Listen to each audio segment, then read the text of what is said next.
right, we're going to say shalom, shalom, shalom. Shalom. Shalom to everyone who is here with us tonight. Want to give all praise, honor, glory to the Most High God, Yahweh, and His Son, the Anointed Savior, Mashiach Yahweh Shai, whom the world ignorantly calls Jesus Christ. My name is Yarapah. I will be residing over the Sabbath service tonight, and we're here at 191 Howard Avenue in Brooklyn, New York. Again, 191 Howard Avenue in Brooklyn, New York. We host Friday night Sabbath services from approximately sometimes 7 p.m. to approximately 10 p.m. on Friday nights, and on Saturday afternoons from 12 p.m. to about 2:30.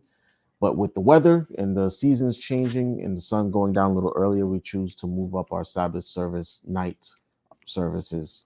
Again, my name is Yarapah. I will be presiding over tonight's service. It is a pleasure to be here because every time we come here, we know that we're another Sabbath day closer to our salvation, our redemption, and getting out of Babylon. If you need any prayer requests, you can call this number, 833-690-HODC. Again, that is 833-690-HODC, or 833-690-4632. Okay, and you hit the extension number 1. That's if you need any prayer requests. Do we have any holy days coming up anytime soon? Yes. I want to speak on the summit coming up in Florida. Yes, go ahead, please, Ben. Yeah. Okay, so coming up January 25th to the 29th will be the Mashara Yasharala Summit in Tampa, Florida. Mm-hmm. Let me give a brief rundown with it. Okay, it's going to be in Tampa, Florida. All right. It's going to be at David Barksdale Senior Center, 1801 North Lincoln Avenue, Tampa, Florida.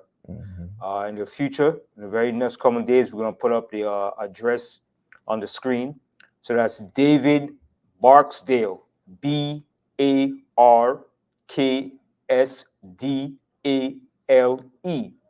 Senior Center, 1801 North Lincoln Avenue, Tampa, Florida. All right, so that's January 25th to the 29th.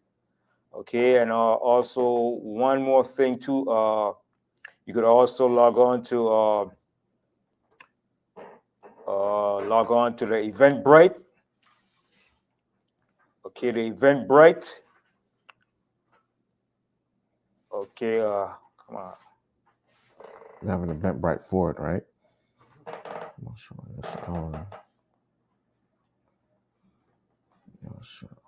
Give me 1 second now.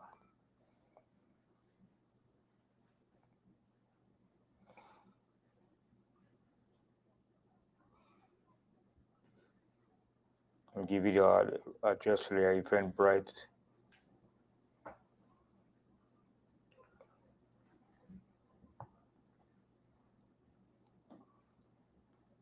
It's the 20th, right? The 20th Hebrew Summit. I think so. Yes. Yes. Yes, we will be having our 20th Hebrew Israelite Summit in Tampa, Florida, while the elder finds the Eventbrite address.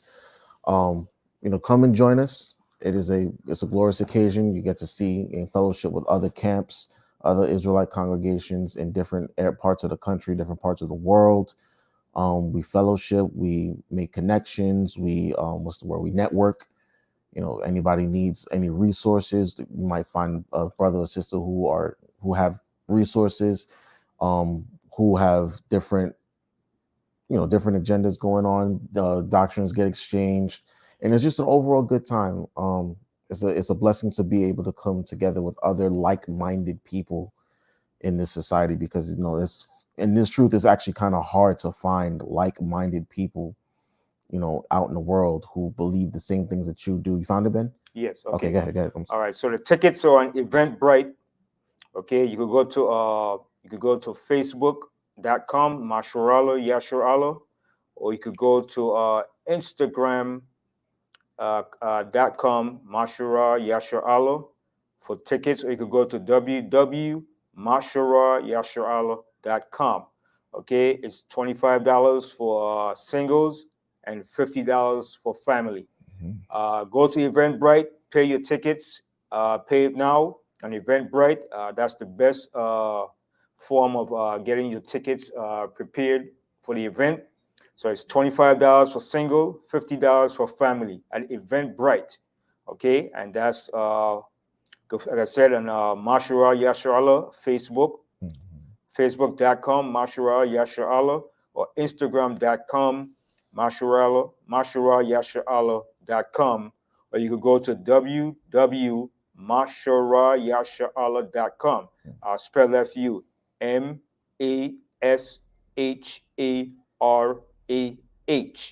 Yasharala.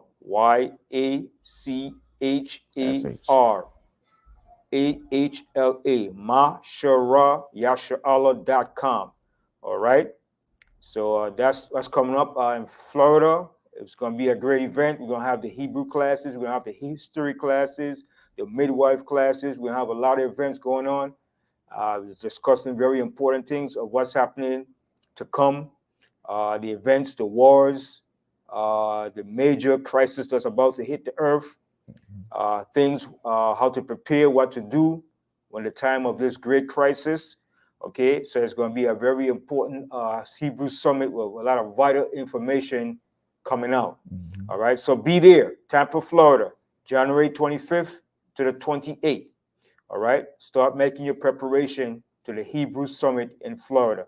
Thank you very much, listening audience, and to all Israel. Shalom. Shalom. Okay, so yes, start making preparations now, especially with the so-called holiday season approaching. You know, flights to Florida and you know, travel to Florida around the country really is going to start picking up.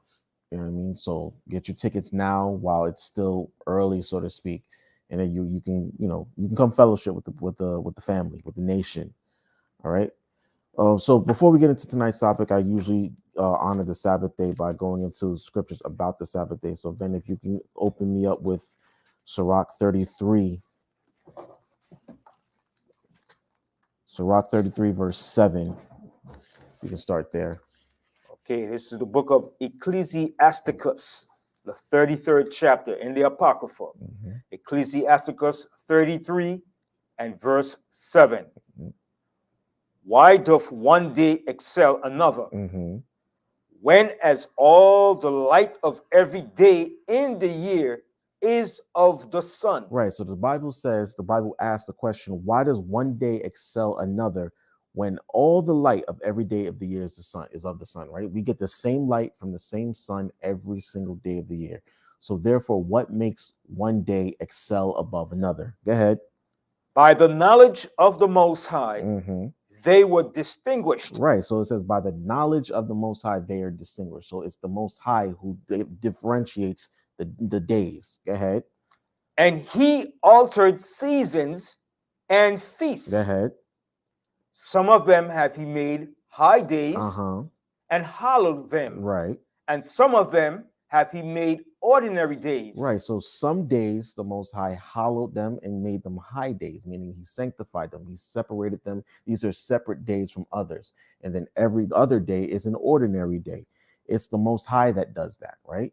And the Most High made the Sabbath day holy from Friday sundown to Saturday sundown. And he did that way back in the beginning.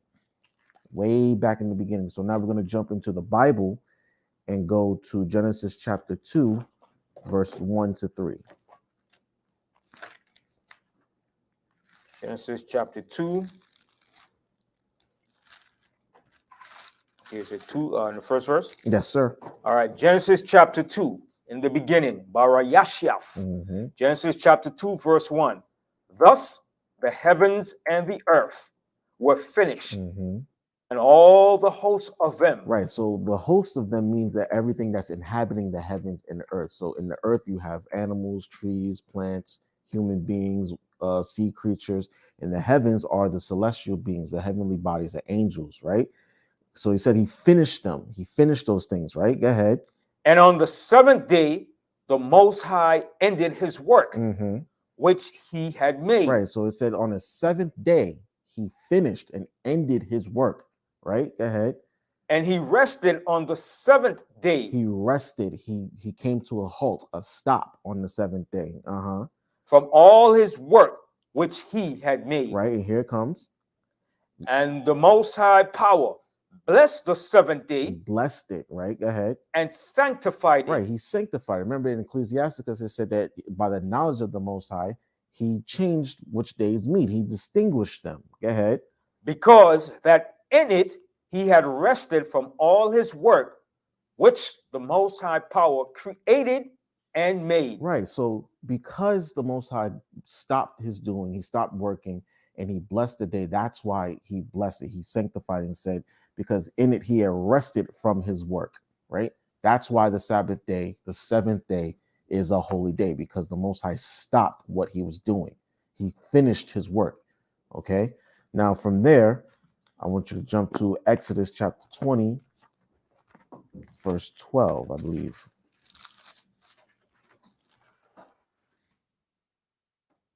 Is it verse 12? No, I'm sorry, verse 8.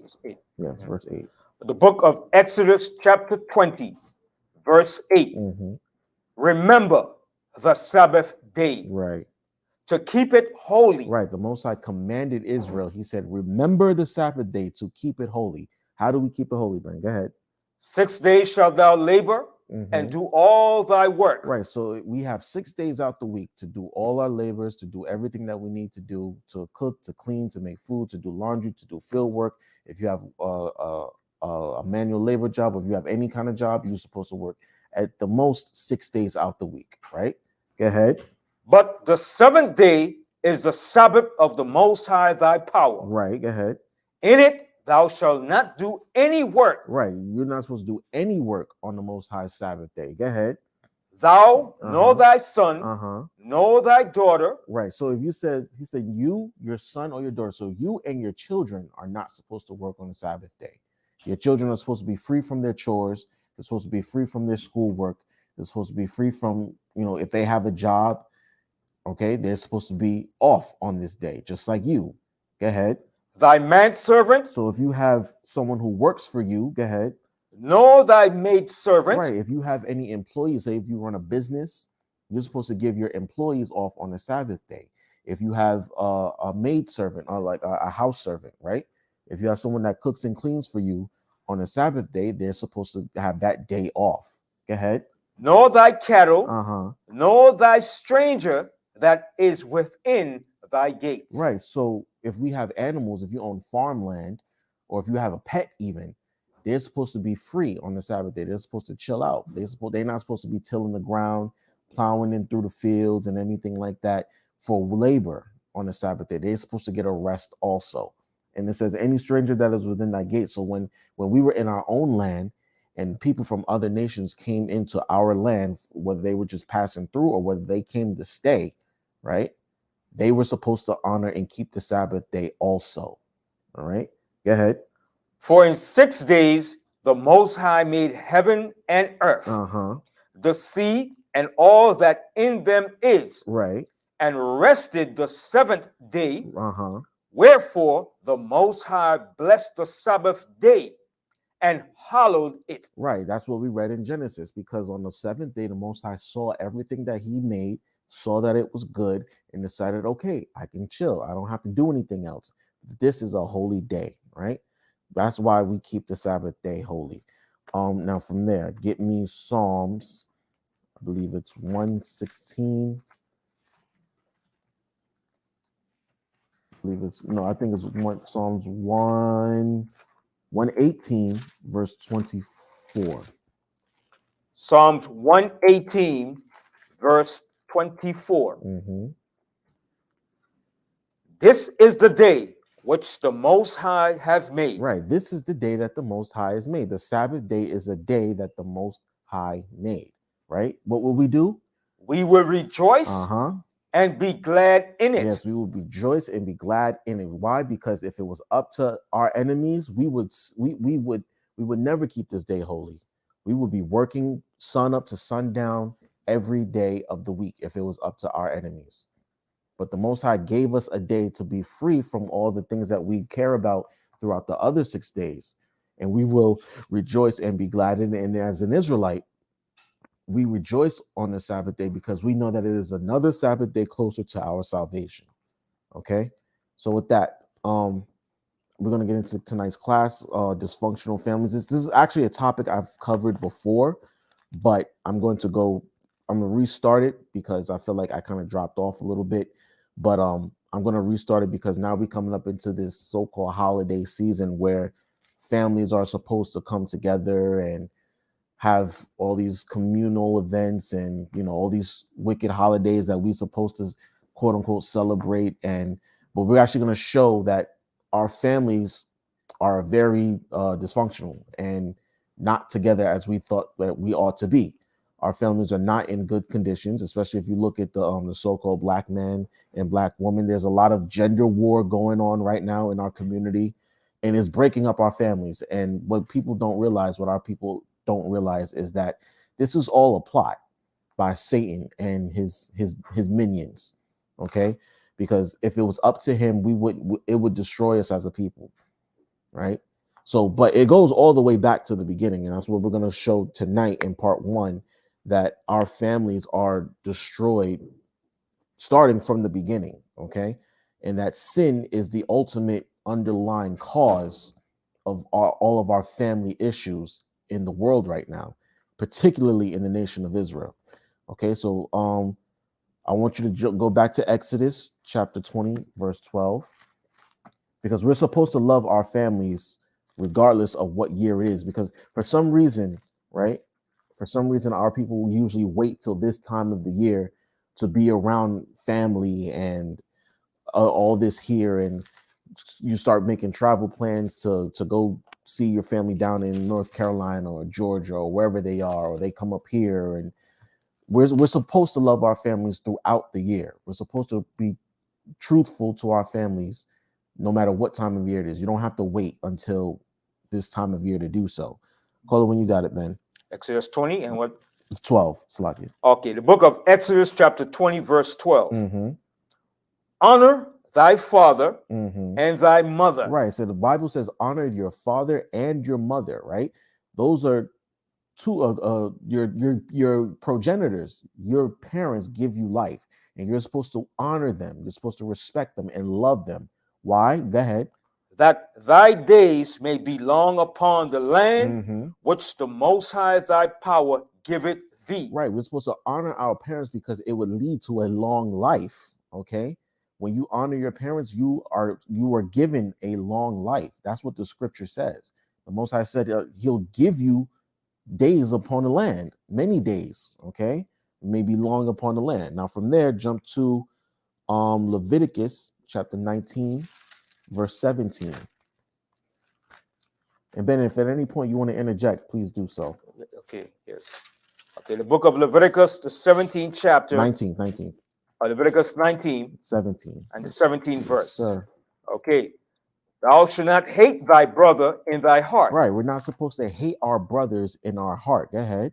Thou shalt in any wise rebuke thy neighbor. Uh-huh. And not suffer sin upon him. Right. So we're supposed to not hate our brothers and not allow them to commit sin. We're supposed to correct our brothers and sisters whenever we get the chance, right? So this goes into our people when you read verse 18. In fact, go ahead, read it. The 18th verse. Mm-hmm. Thou shalt not avenge nor bear any grudge against the children of thy people. Against who? Against the children of thy people. Right. It says the children of thy people. So when the Lord says love thy neighbor, he's talking about the people of your children of your people, right? We're supposed to show love to our people and particularly our families, right? We're supposed to show them, not supposed to bear grudges against them. Why? Because it usually ends up leading to death. You know, okay? Because when our people have beef with each other, their long-lasting feuds, it usually leads to someone getting killed, unfortunately. That's the way that our families are. That's the way our people are. So the Lord said we're not supposed to bear any hate towards our own people. And if we just practice this scripture right here, right? In fact, finish the verse, Ben. I'm sorry. All right. But thou shalt love thy neighbor as thyself. Right. I am Yahweh. You're supposed to love your neighbors like you love yourself. But the problem is our people don't love themselves. They don't love themselves as individuals, so therefore they can't love anybody else. If you loved yourself, you would love your neighbor. You would love your brothers. Why? Because they are our people too, right? It's like when our people came to David, what did they say to him? They said, "We are thy bone and thy flesh," right? So if we had that same mentality towards our people that we were supposed to hold towards ourselves, we would be in much better conditions. We wouldn't have dysfunctional families. Okay, get me First Peter chapter 3, verse 1 to 7.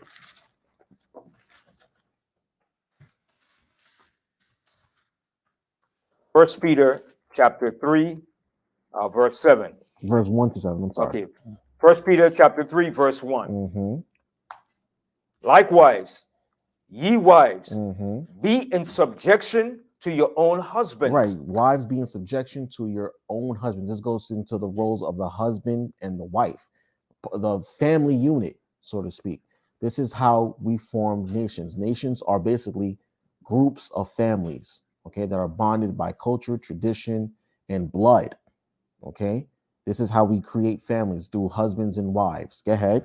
That if any obey not the word, they also may without the word be won by the conversation of the wives. Right. So it's usually the wives who bring this information, and it can usually actually bring this bring the family unit together, especially those that are without the word. They can bring the word to other wives and say, well, this is how you're supposed to interact with your husband. This is how it happens. This is how you treat your husband. Right. Go ahead. While they behold your chaste conversation, coupled with fear. Keep going. Whose adorning, let it not be that awkward adorning of plaiting the hair and of wearing of gold, right, or of putting on of apparel. Right. So they're trying to, it'll be the wives, especially of the older generation, that'll teach the younger wives how to be more appealing without being outwardly appearing, without the adorning of the hair or being flashy and being, being overly outwardly, right? It'll be that inner woman that'll get you by, so to speak. You got something to say, man? Yeah, not these young generation wearing these stupid pink and purple hair over excessively long and fake, stupid, dumb eyelashes. The eyes seem like it's hurting them. It looks so stupid with these fake eyelashes. Big dumb eyelashes and purple and green and these fake hair. Yeah, I try not to judge by that, but the minute I see that, I turn. That's a turn off for me, man. For me, yeah, it's definitely it irks me, man. It's weird looking, especially with certain women of our nation, right? It looks very unnatural on them to begin with. But the neon colors, especially like the bright green or the bright pink, and it's just like it doesn't look right on you. You know what I mean? It seems like it's very unseemly and very unnatural. Like a clown show. It's a clown show. Yeah, and guess who feeds that stuff to our women? Esau. Esau feeds that stuff to our women with these young female rappers and these Instagram models and these influencers. Those are their role models instead of the women that we read about in the scriptures. You know what I mean? The older women who preserve their lives by sticking with their husbands and sticking with their family, being family oriented and things of that nature. They chose to disregard all of this and focus on what's on Instagram and whatnot. Right? Go ahead, Ben. All right. The fourth verse. But let it be the hidden man of the heart. Right. In that which is not corruptible. Right. Even the ornament of a meek and quiet spirit. Which is in the sight of the Most High of great price. Right. So the Most High honors that thing when a woman is agreeable, she's not corruptible, and a meek and quiet spirit. Nobody wants to be with a loud and contentious woman, right? Nobody. No matter what race. You know what I'm saying? No man of any race, any nation wants to be with a loud and contentious woman. But unfortunately, it's our women who have that loud and contentious, right? They have that loud and contentious characteristic and reputation, really. Okay, is because there are a lot of so-called black women who aren't loud and who aren't contentious, who don't want to fight with you, but because of the few that overpower the loud, I mean the many, they have that reputation of being that way when really it's really not all of them.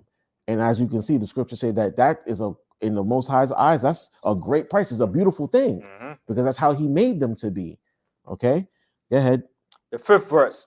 For after this manner, in the old time, the holy woman, okay, holy woman, right? Okay, not no ghetto vulture. Exactly, not no ghetto vulture, not no loud and obnoxious and overall unpleasant person. Go ahead. Also, who trusted in the Most High, adorned themselves, being in subjection unto their own husbands. Being subjected to their own husband, not some nigga in the street. Okay, not some nigga that's going to two-time you and have you looking crazy out here to the point where you got to get out of character. But they were in subjection to their own husbands who were men of the Lord. Okay, Abraham was a man of the Most High. Noah was a man of the Most High. Isaac and Jacob were men of the Most High, right? Even David was a man after the Most High's own heart, right? And their wives were subjected to them because they were righteous. Okay, go ahead, Ben. The 6th verse. Even as Sarah obeyed Abraham, calling him Lord. She called him her Lord. Adawan. Right? She said, Abraham is my Lord. He's my master. He's my ruler. He's my head. Right? If you can't get a black woman or a Latino woman I ain't calling no nigga Lord. Hell no. I ain't calling that nigga no Lord. Not in the slightest. They will fight tooth and nail before they call you Lord. Tooth and nail. Okay. Go ahead, Ben. Whose daughters ye are. And remember, our women are the daughters of Sarah, right? So remember what Yahushua said, right? The servant is not greater than the master, right?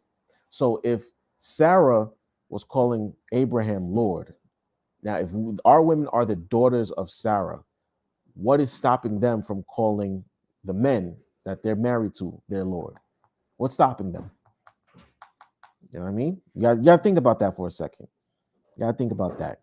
She called her husband her Lord. They are her descendants. What's stopping them from calling their husbands Lord? What's stopping them? Go ahead, Ben. As long as ye do well, and are not afraid with any amazement. Not any amazement. So it shouldn't be a surprise to anybody when a woman is subjected to her own husband in the righteous manner, in a righteous fashion, in a holy manner, behaving as their holy ancestors, right? Go ahead, Ben. The 7th verse. Now, this is when we get into the husbands now, because we talked a lot about the wives. Now we got to get into the husbands. Go ahead. Likewise, ye husbands. Ye husbands, right? You men who want to be married to a woman, who want to take a woman on as a wife. Go ahead. Dwell with them according to knowledge. Dwell with them according to knowledge, not according to how you feel, not according to your own ways or society's views of how a husband and a wife are supposed to deal with each other. It says dwell with them according to knowledge, and that knowledge is this Bible. Okay, because right now according to your street credibility, exactly what you grew up in the hood or in the street, not street knowledge, right? Because there's a lot of men who believe that you can treat a woman any old kind of way and think that she's going to stay with you. No, that's not necessarily the case. You think that your street knowledge is what's going to keep a woman. That's not the case at all. It says dwell with them according to knowledge. Go ahead. Giving honor unto the wife. Or giving honor to your wife. You're supposed to honor your wife, okay? Especially if you got a good wife. If you got a good wife, a wife that will stay with you, that will cook for you, that will clean for you, and your wife is really supposed to be your like she's supposed to check your blind spots. You know what I mean? Your wife is supposed to put you on to right. She's a help. She's supposed to put you on to things that you were not aware of. Okay, women have that great ability where they can see things that a man can't. That, and she brings that to his attention. Now it's your job as a husband, like, oh snap, I never thought about that. Like, if you got a woman that knows how to manage money, oh, you got a good one. Because there's a lot of men who are just frivolous with their money and just do whatever. Well, and if it was up to them, they would buy all kinds of things that'll take from the house. But the woman would be like, no, honey, we need this, that, and the third for the house. Can you do this? And that's what they're for, right? Giving honor to the wife. This is how you honor your wife. In turn, whatever your wife gives to you or brings to you, you turn around and thank her for it. You're supposed to thank your wife for everything that she does. Give her all the props. Acknowledge her. Huh? Acknowledge her. Acknowledge everything that she does, right? Because they like it. They need that validation, to say the least, right? They want to be validated for the work that they put in. And who doesn't? And it's not a bad thing to say, yo, my wife did this. Look at what my wife did. My wife brought this to the school. She did this. She did all these things. She made the house look great.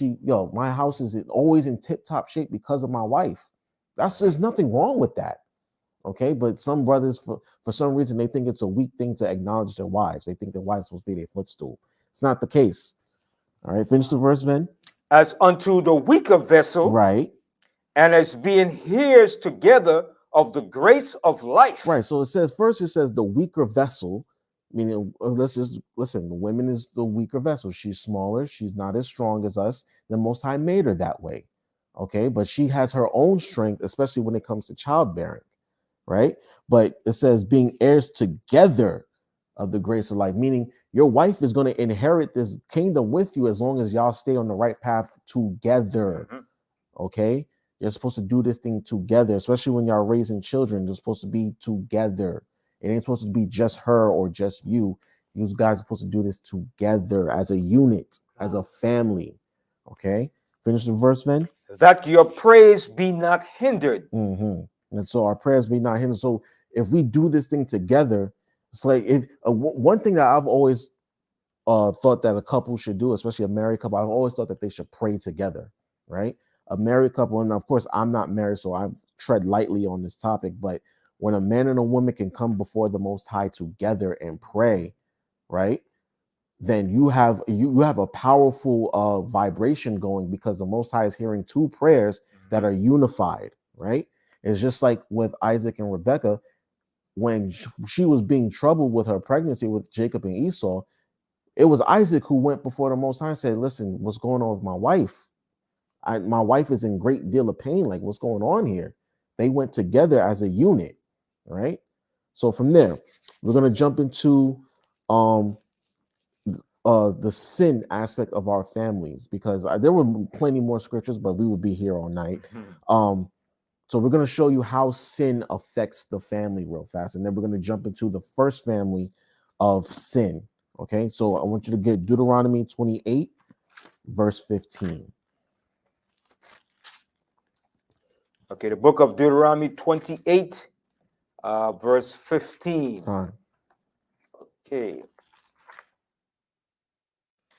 28:15. Okay. Mm-hmm. But it shall come to pass, if thou wilt not hearken unto the voice of the Most High thy power, mm-hmm. to observe to do all his commandments and his statutes, which I command thee this day, right, that all these curses shall come upon thee and overtake thee. So now check this out, right? Let me set the scene for you.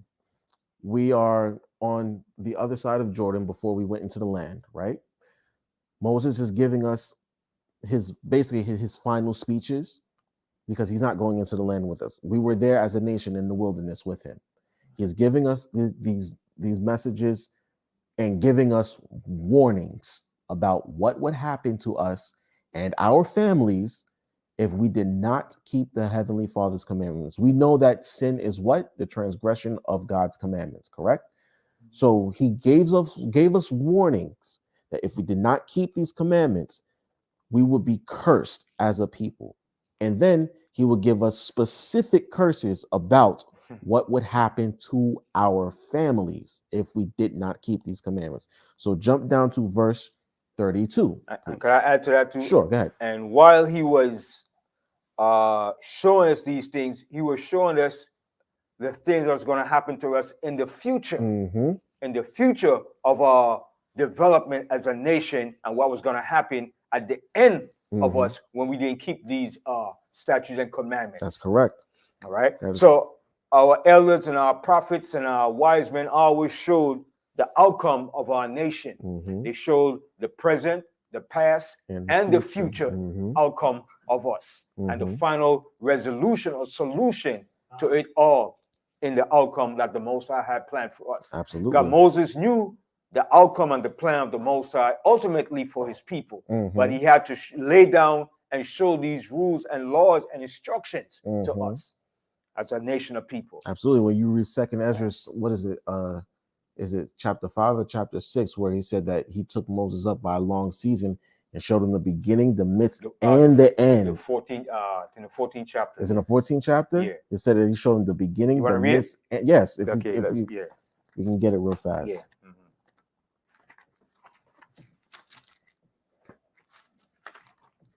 Second Ezra. Okay, Second Ezra. Is it the 14th? Yeah, Second Ezra, the 14th chapter. Oh yeah, start at verse 4. All right, Second Ezra 14 and 4. Sorry, verse 3. Yeah. You want to start from the top? It's good. Yeah. Yes, I like it. Second Ezra 14 and 1.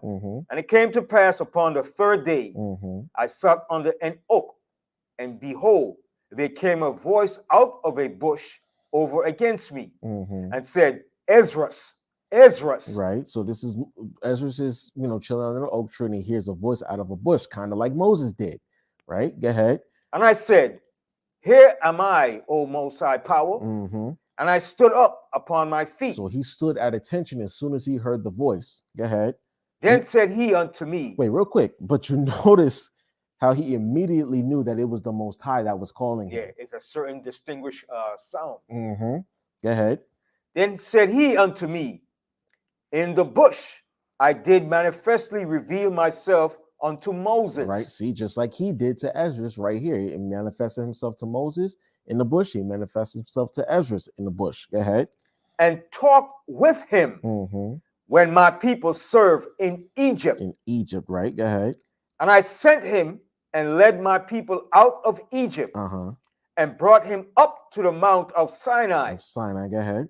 Where I held him by me a long season. Right. So that long season was the 40 days and the 40 nights that Moses was up on the Mount Sinai, getting all the history, the commandments, and the prophecies about what will befall us as a people. All right. From the beginning of time all the way to the end of time. He wasn't just up there getting 10 commandments and tablets and stones. Right. He was up there getting all this information from the Most High. And guess what? He didn't eat a thing. He didn't eat or drink for 40 days and 40 nights, right? That's how face to face he was with the Most High, getting all this information to the point where he didn't even need to eat or drink. He may not even have slept. Right. And that's a complete sacrifice and dedication to the Most High for his people, man. Right? Go ahead. Go ahead. I was going to add that they're always saying who wrote the Bible. You're reading now. Right. Okay, who wrote the Bible? Well, the interesting. Who wrote the first 5 books of the Bible? Well, the interesting thing about that is, people always say who wrote the Bible, right? There are scriptures in the Bible that tell you that the author was commanded to write these things down. Okay, because we didn't. Books are inventions of human beings. We don't just speak everything anymore. We actually write it down so that way we can have a record of it. And what happens is the material that the scrolls used to be written on, they didn't last very long. Okay, they were written on like plants and reeds and papyrus. Yes, those things don't last very long. So they had to keep getting rewritten over and over and over again so that way it can last. That's how we have the Bible today. I mean, think about it. This Bible I have right here is about, I want to say, like maybe 9 or 10 years old, and it's already starting to fall apart in certain areas. Some people have Bibles that are 20, 30 years old that are barely holding together. You know what I mean? So just imagine those things rewritten, what like the original manuscripts, they don't exist anymore because they probably were not preserved to last this long. These things have to be preserved and transferred over from generation to generation. And can I add to that too? And Sure. and one reason why it kind of preserved it too, because it was rolled up in a scroll where it kept it preserved and you sealed it up. That way it won't be torn up and destroyed. And that's why you took very meticulous care of it. You didn't just abuse it and mishandle it. You cherish those things. All right. And when you open it and you unseal it and you read it, and then you carefully roll it back up, right, and seal it and have it preserved. You didn't just disregard and just abuse it. You took extreme care and precaution, because that was the words sent from the Most High given to you to be written down. Exactly. And that's probably why it took Moses 40 days and 40 nights to do this, because it was like, yo, he's getting a lot of information and he has to put it on something that can last for an entire people. You know what I mean? And then on top of that, all of our records got destroyed every time we went into captivity. Yep. When the Babylonians came, they destroyed everything. When the Persians and Medes, for lack of a better word, they actually they didn't do as much damage as the Babylonians did. They actually respected our culture and our stuff. That's why they let us go. We didn't have to fight our way out of Persia and Media. They actually liked what we did. But then when the Greco-Romans came, they just the savage beast. They had their way with our stuff. You know what I mean? They didn't care at all. They showed no respect for our temple. They showed no respect for our history, our culture, nothing. But this is what we had to do, right? So when it says he was up there a long season, he was up there carefully writing these things down. And maybe, who knows, maybe he had to start over a couple times. Did I hear that correctly? You know what I mean? Did I say this correctly? Is that what you want me to put? Right? He was up there with the Most High a long time, right? Go ahead, Ben. The 5th verse. And told him many wondrous things. Right, many wondrous things. Go ahead. And showed him the secrets of the times. The secrets of the times, right? The beginning, the middle, and the end. And go ahead. And the end. And the end. So Moses, you ever notice how when you read Deuteronomy, Moses isn't upset or angry or even like pissed off to the point because he can't enter the land? Why? Because he knew the end. Okay, Moses knew exactly how all of this would end, like Ben said earlier. Go ahead. And commanded him, saying, these words shall thou declare, and these shall thou hide. Right, so he said, these words you declare, meaning you write these things down and publish it. These you hide, meaning you hold on to that, right? Don't put that out just yet. That's for you, okay? Because Moses knew everything that would happen in the end. He knew what would befall us as a people. He knew how we would get into the land and start acting foolishly. He knew that we would be thrown into captivity all over again. He knew that we would have to fight out of captivity, and he knew that we would have to be redeemed by Yahushua. I'm a savior, Messiah. Right. He knew that we would need one eventually. That's why he's able to say what he says in Deuteronomy 28. He knew all these things. Watch, this is what's going to happen to y'all because you don't keep the commandments, right? So we can go back to that now, Ben. Unless you have something to add to it. No. Okay. All right. So we're back to the book of Deuteronomy, the 28th chapter, and now we go into the 16th verse. No, I want you to jump to verse 32. Yes. All right, verse 32. Okay. Deuteronomy chapter 28, verse 32. Thy sons and thy daughters shall be given unto another people. As our sons and our daughters are given literally to another people. They will be ripped from our parents' hands and given to someone else of another nation who they don't know, a complete stranger, right? Now we get into the curses that are affecting our families, okay? Go ahead. And thy eyes shall look and fail with longing for them all the day long. All the day long. Go ahead. And there shall be no might in thy hand. Right, and this is something that I always stress when we're on the streets teaching, that our sons and our daughters were literally taken from their mother's womb, from their mother's hands, right?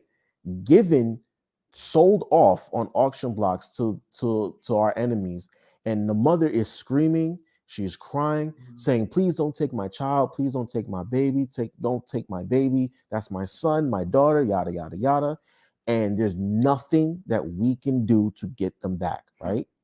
And she looks at her husband, who's probably standing right next to her, and is imploring him, please, can you do something to stop them from taking our son?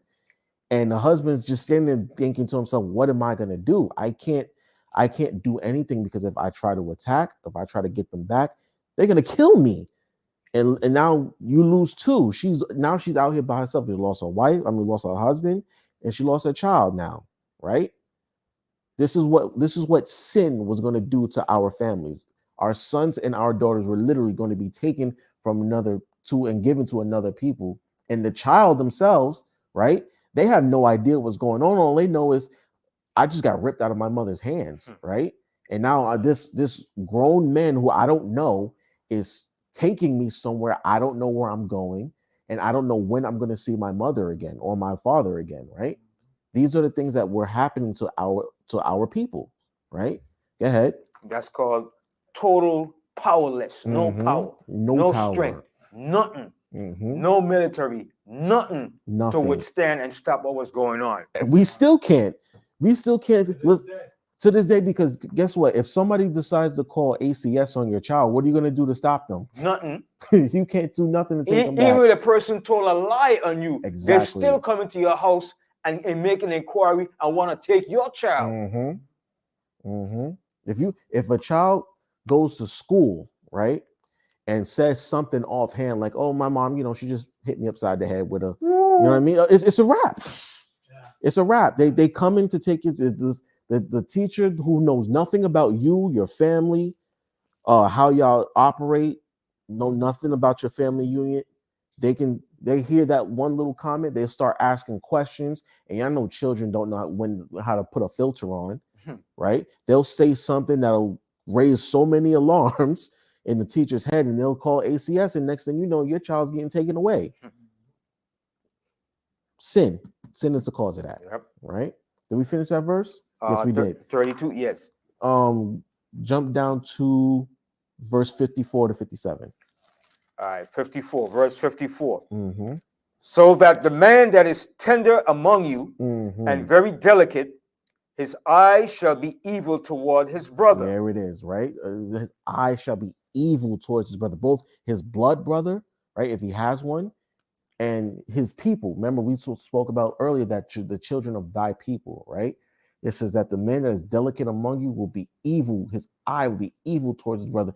There's so much black on black violence even today that it's still an astonishment to me how we know certain triggers among black men.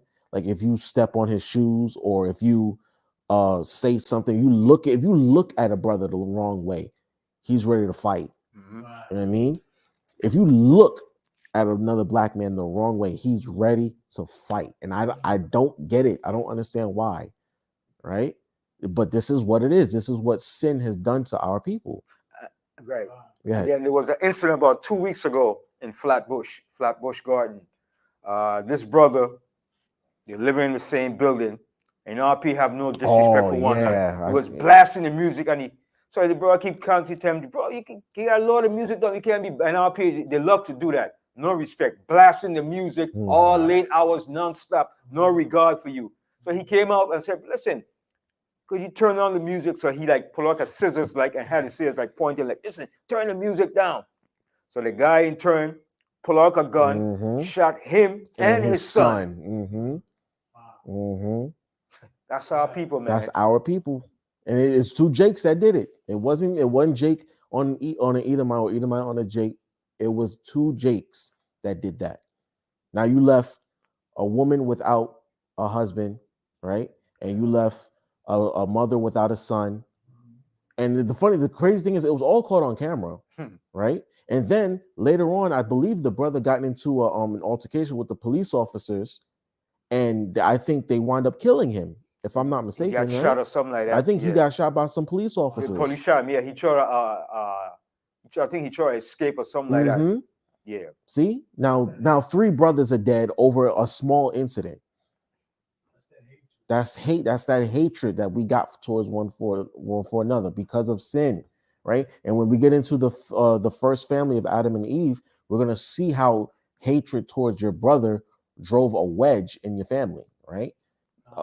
Finish with the verse, Ben. Okay. 54. We finish it. Oh no, let me finish it. 54. Start from the top again. So that the man that is tender among you and very delicate, Right. his eye shall be evil toward his brother. And we're real quick. It says the man that is tender among you and very delicate, not meaning that he's soft and he's weak, but that he has no malice in his heart. That shows concern. Right. He has no ill will towards his own people, towards his brother, right? The man that is very tender and delicate among you, right? He's a kind man, a man that you can like the neighborhood, like your handyman. You know what I'm saying? Like someone that you can go to when you need something. He's not gonna. There's no ill will towards in this man's heart. There's no malice. There's no hatred towards him. All right, go ahead. His eye shall be evil toward his brother and toward the wife of his bosom. Now, there it is. See, the wife of his bosom, right? So not only is he fighting against his brothers in the street or his brothers in his family, now he's fighting against his own wife, right? Now, there are many men who take their anger out on their wives, right? Both physically, emotionally, spiritually. There are many men who abuse their wives because of their own shortcomings. And this, we have to stop doing that. We have to stop that because it's not right. It's not fair and it's not right. It's not your wife's fault that you're not living up to your potential. It's not your wife's fault that y'all stuck in this position. Okay. It's not your wife's fault that you are being mistreated in the world. It's not your wife's fault that you get an evil eye at work, that they passed you over for that promotion or whatever have you. It's not your wife's fault. She's supposed to be there for your comfort. You're supposed to come to her with these things and say, honey, this is how I'm feeling. This is what I'm feeling. This is what's going on inside my head.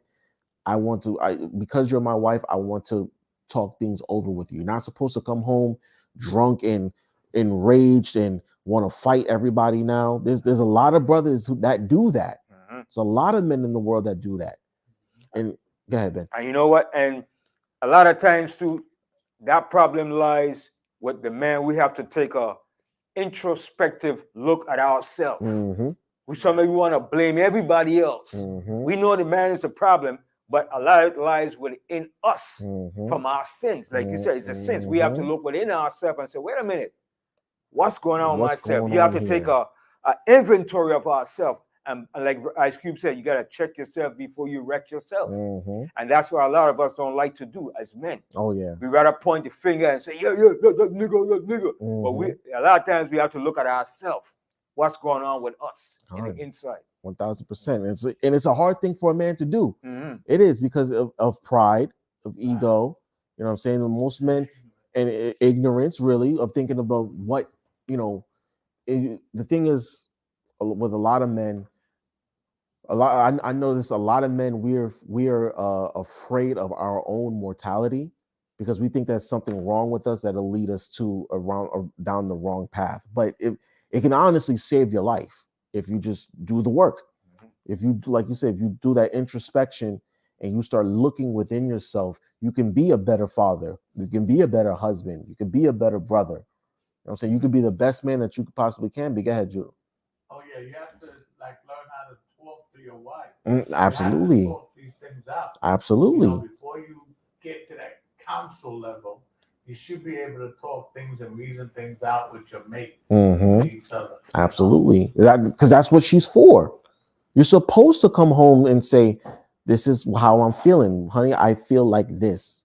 This is my mental state." If you got a good wife, if you got a good mate, then she'll take that and work with you and build you back up so that way you can be the best man you can be, right?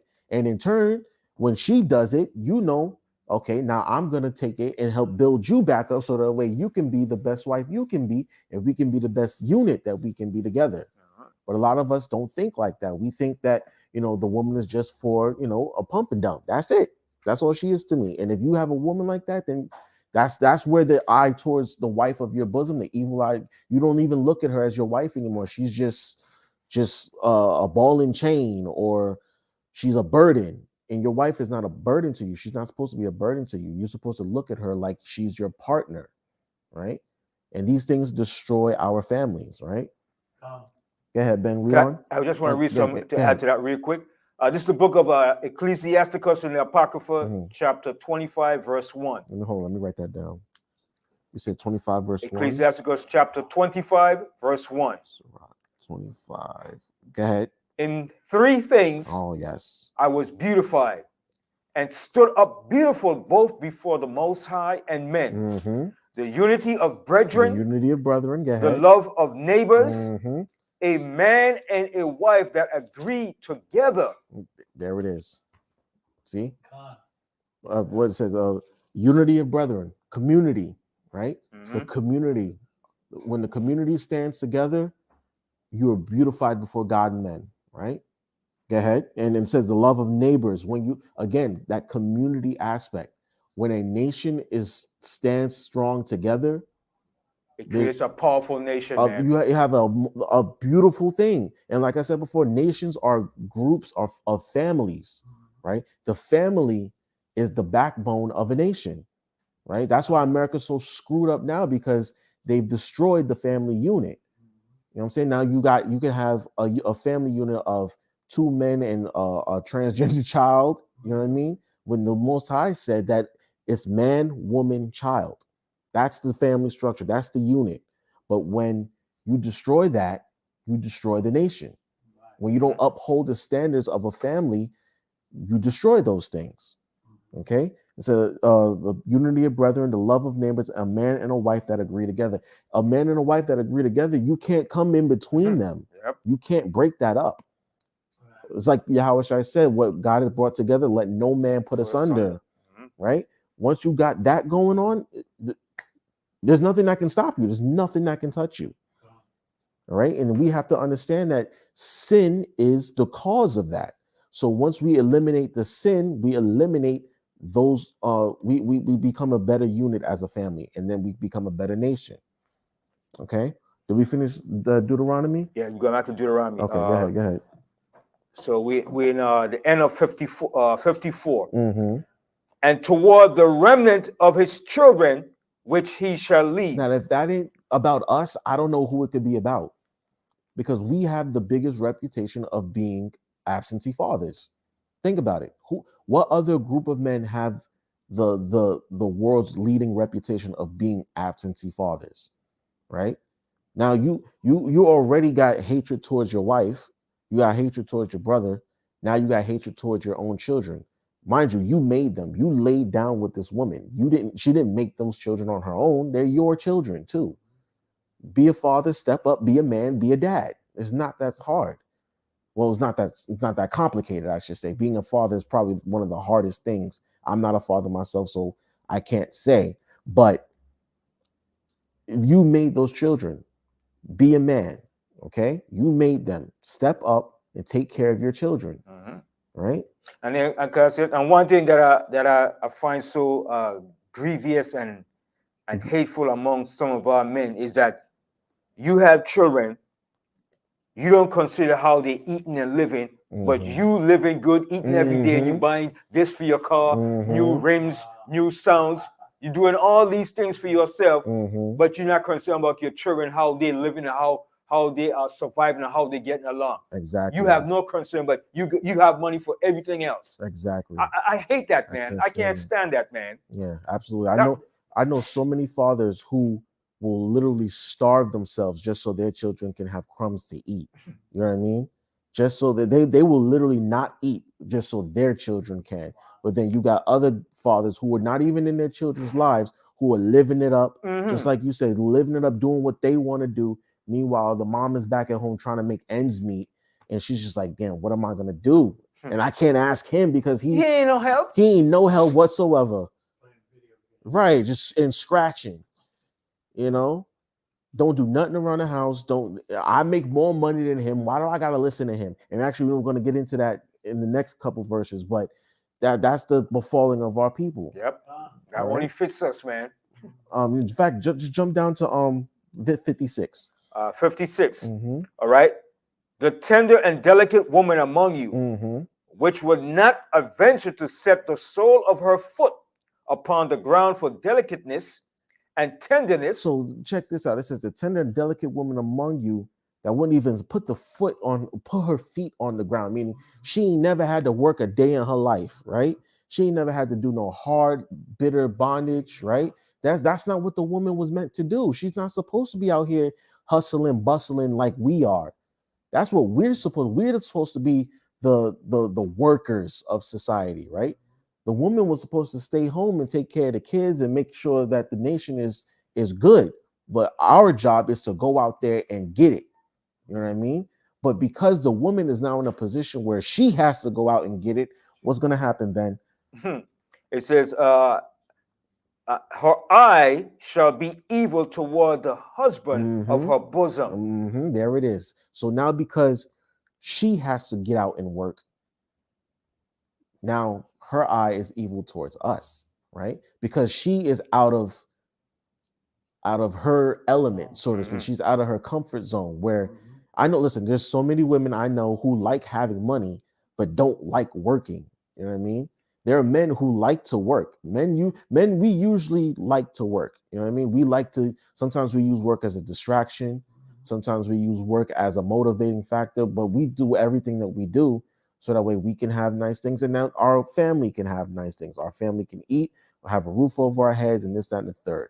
But when a woman is out there working, they actually don't like doing it. You know what I mean? And then because now they're forced into this area of having to work, they look at us like, I out earn you now. Why do I have to listen to you? Yeah. I make more money than you. I'm more educated than you. I do this. I do all of this. I can pay for myself. I can pay my own bills and this, that, and the third. Why do I need to listen to you? What can you do for me? What do you bring to the table? Right? You're useless now. Yeah, you're useless to me. There's no point. I don't need a man. Yeah. For what? You know what I'm saying? For what? But they don't realize that that's actually kind of what's the problem. That mentality of I don't need a man is what's driving driving a wedge between men and women, right? And when they do that, when that happens, that's where Satan is able to go, I got him. I got him. It destroys the entire nation when they do stuff like that. When that mentality is, it destroys us. Okay, it will literally cause our nation to fall apart when they think like that. Okay, go ahead, Ben. Right. Her eye shall be evil toward the husband of her bosom, and toward her son, and toward her daughter. Right. See, so now her children catch that blow back too, because now not only is she, her hatred towards her husband now reflects on her children, right? So the point where she starts to badmouth her husband or her children's father to her children. They start to echo the same sentiments. Exactly. Right. And there are many women, not all of them, not all single mothers do this, because I know a lot of single mothers who actually don't do this. They will keep their children from their children's father and badmouth them and say evil things towards them and disrespect them in front of company and things like that. There are a lot of single mothers who do that. You know what I mean? And that breeds resentment in the children who, if it's a son, they'll probably grow up to be either to repeat the same mistakes that their father made, or they'll be, a whoremonger or a player in the world. They won't be the man that they should be. And if they're a daughter, if it's a girl, now they'll grow up with daddy issues and they'll be looking for love in all the wrong places. And that we know that happens a lot. Okay, they'll start jumping from man to man looking for that fatherly love in a mate, and you can't do that. You know what I'm saying? If you got that proper love from your parents, from your father, that proper guidance and structure, you'll know what to look for in a mate. Okay. And can I say this? And a lot of people don't understand the foundation of a father and a mother. Mm-hmm. That plays a strong and powerful foundation for a family to move forward, man. Absolutely. You understand? That's the pillars of a family, man. That Mhm. father and mother figure, man. And when you don't have that in a household, man, it's very detrimental, man. There you go. And we see the results of it every day, man. All the time, You know? every day. So we went over that, right? We're gonna get into the first family that we read about in the scriptures and saw how sin drove a wedge and practically destroyed that family and doomed the rest of humanity, really. Okay. All right. So we're going to go jump down all the way back to the beginning. All right. Genesis chapter 2, verse 7. Okay. We're going to start with Adam and Eve, Cain and Abel, the first family. All right. We're in the book of Genesis, chapter 2, and verse 7. Mm-hmm. Excuse me. Verse 7 and 8, please. And the Most High Power formed man of the dust of the ground Uh-huh.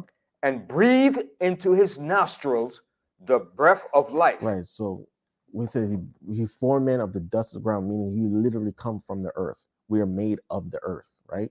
All the elements in the air and in the earth, we are made of it. We are composed of it. And he says, he breathed in his nostrils the breath of life. He gave man the wisdom and the knowledge and the understanding to live. Okay, we were just mindless creatures before. Now we have the wisdom, the breath of life, the wisdom that God gave us, right? Go ahead. And man became a living soul. And man became a living soul. You could write down these scriptures, right? You could write down Proverbs 7 and 2, right? It says, keep my commandments and live. You can write down 2nd Ezra 16 and 61, right? It says that man, he gave man wisdom and knowledge. And then you can also write down Ezekiel, the 37th chapter, because it's almost going into the same thing about how the valley of dry bones were all filled up and they were formed and whatnot, but they had no breath in them. And then the wind came and we got the wisdom and the knowledge and the understanding of the Most High. And that's how we became living again, right? You can write those scriptures down to explain the breath of life, okay? Read verse 8. And can I say something about that dust too? And when the Most High formed man from that dust of the ground, that was that rich alluvial soil. Mm-hmm. That rich soil that had in all the minerals in it. That's why our body has the components of all the minerals of the earth, whether it's magnesium, potassium, and all that stuff, because we're components or elements from the earth that the Most High made us from. That rich alluvial soil, all right, that fertile soil, all right, which is that dark soil. I was about to say, and that's how you know that Adam was black, because his soil is dark. Yeah. As you dig deeper into the earth, you get darkness. You know what I mean? Yep. Okay. From there, jump to read verse 8. I'm sorry. Verse 8, yes. And the Most High Power planted a garden eastward in Eden. Eastward in Eden, right? Uh-huh. And there he put the man whom he had formed. Right. So he took the man from where he was at, separated him from everybody else, and put him eastward in Eden. Now, I don't know where Eden is. Ben, if you know, you can say. Yeah, eastward of Eden is right in the same area where the land of Israel is. I always thought that, but I just didn't want to put that out there for certain because I wasn't sure. But that's what I always believed too. Right. That Eden is where Israel is. Right. Because the whole earth is considered the garden. Right. Okay. Because the garden extended to parts down into Africa too. Because remember, the earth at that time was one whole place. Right. So it was a long stretch. But eastward of it was where the land of Israel and the area of Iraq is, right in that area. All right. Because when you go back to the book of Ezekiel, the Most High said that land is going to be just like the land of the Garden of Eden, after he builds it back up again. So that's a land. Eden was the Most High's choice and delight, just like he said, the land of Israel is his land. Right, he chose one pit. Chosen one pit. All right. So he took Adam and separated him from everyone else and put him eastward in Eden for a specific purpose. Right. Now jump down to verse 18. Okay, verse 18. All right. And the Most High Power said, it is not good that man should be alone. I will make him an helpmeet for him. Right. So the Most High saw what Adam was doing, and he saw that the power that he had, but he saw that Adam was alone. In particular, Adam was a step above everybody else, and he found no equal for him. Right. He saw that Adam did not have an equal. There was no one fit for him yet. So this is what he does. Jump down to verse 21. And the Most High Power caused a deep sleep to fall upon Adam, and he slept. And he took one of his ribs and closed up the flesh instead thereof. Right. So you could write down Job chapter 33, verses 14 to 16 to explain the deep sleep. So when he put Adam to sleep, he gave him the instruction of what you're going to be doing now. He took one of his ribs, right? He took someone from his family, someone close to him, right? And for that, you can write down, where is it at? I think it's Genesis 29, is it? Where Rebecca? Yes. I believe that was it. He said 29 and 22, where he said that you are my bone and my flesh. She said, Laban said it to him, right? Thou art my bone and my flesh. And the same thing the people said to David. Oh, I got it. Genesis 29, 13 to 14, right? Read it real quick. Yes, Genesis 29, 13 and 14. And it came to pass when Laban heard the tidings of Jacob, his sister's son, that he ran to meet him and embraced him and kissed him and brought him to his house. Right. And he told Laban all these things. And Laban said to him, surely thou art my bone and my flesh. Thou art my bone and my flesh, right? And read 2 Samuel 5 and 1 real fast. Because this is what Adam said to Eve when the Most High brought him to him. We're going to read it, but I wanted to jump here real fast for sake of time. 2 Samuel 5 and 1. Yes, sir. Then came all the tribes of Israel to David unto Hebron, and spake, saying, behold, we are thy bone and thy flesh. Thy bone and thy flesh. We are family. We are part of you. All right. That's what they were saying. You're one of us. We are together now, right? This is us. This is our family now. Okay. So go back to Genesis 2 and 22. All right. Genesis 2 and 22. And the rib which the Most High Power had taken from man, made he a woman. And brought her unto the man. Right, go ahead. And Adam said, this is now bone of my bones and flesh of my flesh. Right, so that's where we read 2 Samuel 5 and 1, Genesis 29, 13, and 14, meaning we're family. She's mine. She's of me. She's part of me, right? She comes from me.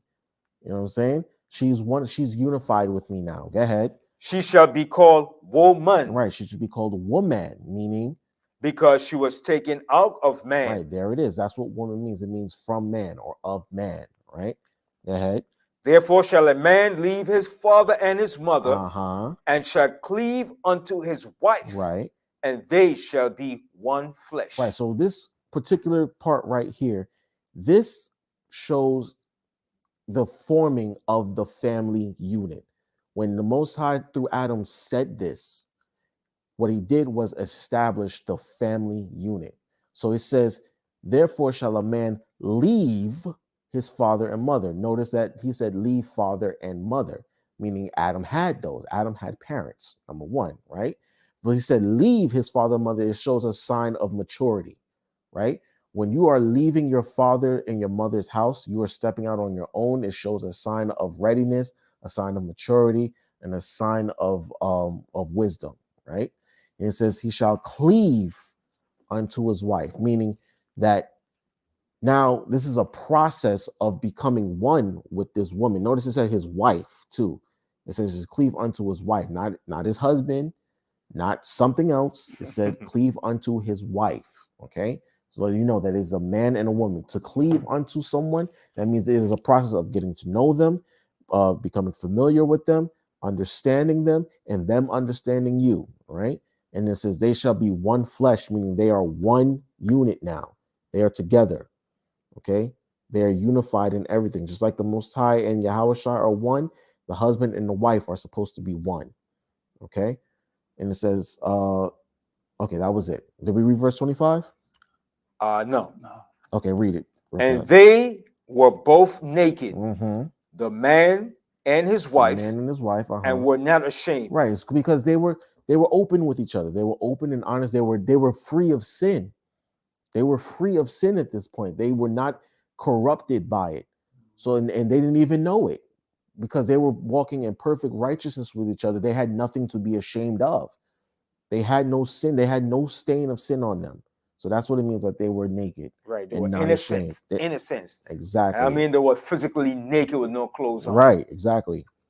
Okay. So now that we read about that, we're gonna read about how we're gonna read the introduction of sin and how it drove this family apart. So we're gonna keep going. We're gonna start with Genesis chapter 3, verses 1. And I believe we're going to read the entire chapter. Okay. Right. We're going to Genesis, break it down as we go. Genesis, the 3rd chapter, verse 1. Mm-hmm.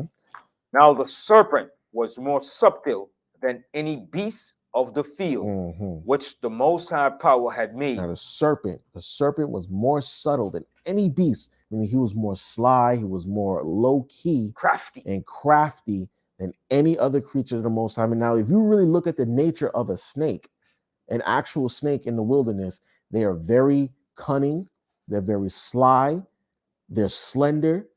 Okay, some of them are ambush predators, some of them are hunters, right?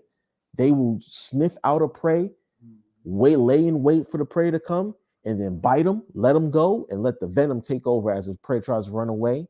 And then when the prey dies, they go for it, right? They're very crafty creatures if you really look at them. Go ahead. All right. And he said unto the woman. Now notice he said the woman, right? He went to the woman first. Go ahead. Yeah.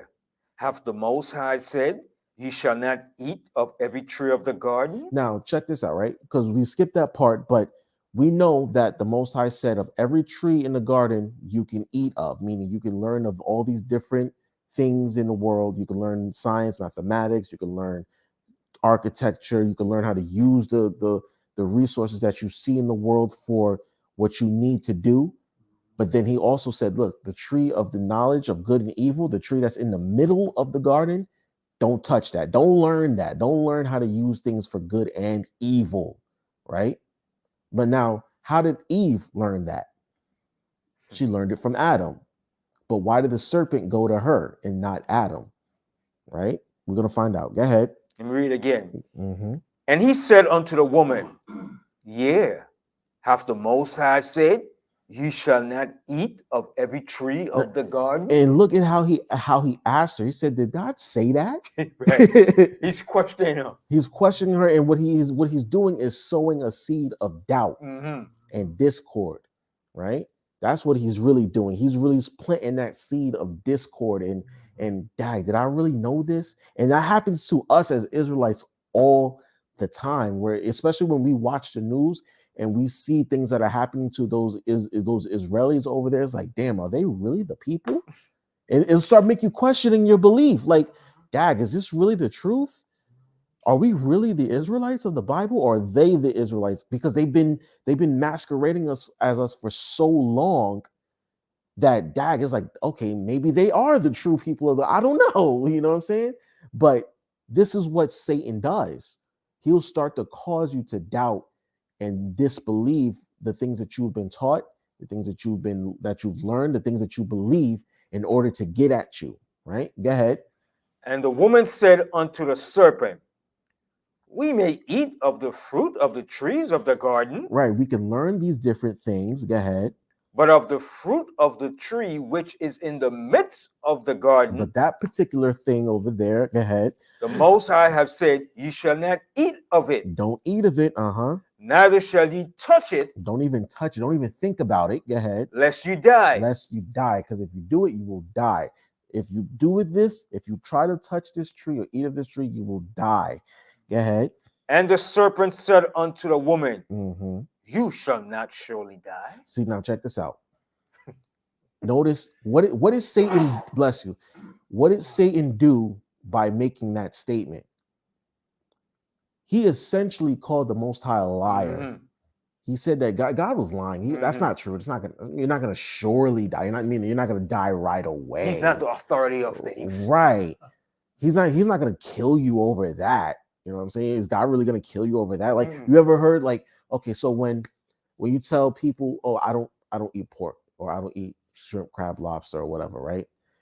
Yeah, maybe this is. I'm sure this has happened to y'all. It's happened to me all the time, where I say this and it was like, is God really going to judge you for eating pork? Or, you know what I'm saying? Like, is pork going to be the reason you don't get into heaven? Like, yeah, because it's a commandment not to do this. You know what I'm saying? It's the sin involved that's going to cause me to burn, not just physically eating the pork, right? It's like Yahweh Shai says, it's not what's going out your mouth, it's not what goes in, it goes out, right? It's the fact that I committed a sin is what's causing me to, is. So when Satan says this, is like, you're not going to die right away. You're still going to die, just not right away. That's what he means by surely die. He's not going to take this away from you. You know what I mean? Go ahead. Yep. All right. Okay. The fourth verse. Mm-hmm. We read it again. Yeah, read it again. And the serpent said unto the woman, ye shall not surely die. Right. So he's calling God a liar, essentially, when he says this. Go ahead. And making himself to be the Most High now. Exactly. As an authoritative figure. Mm-hmm.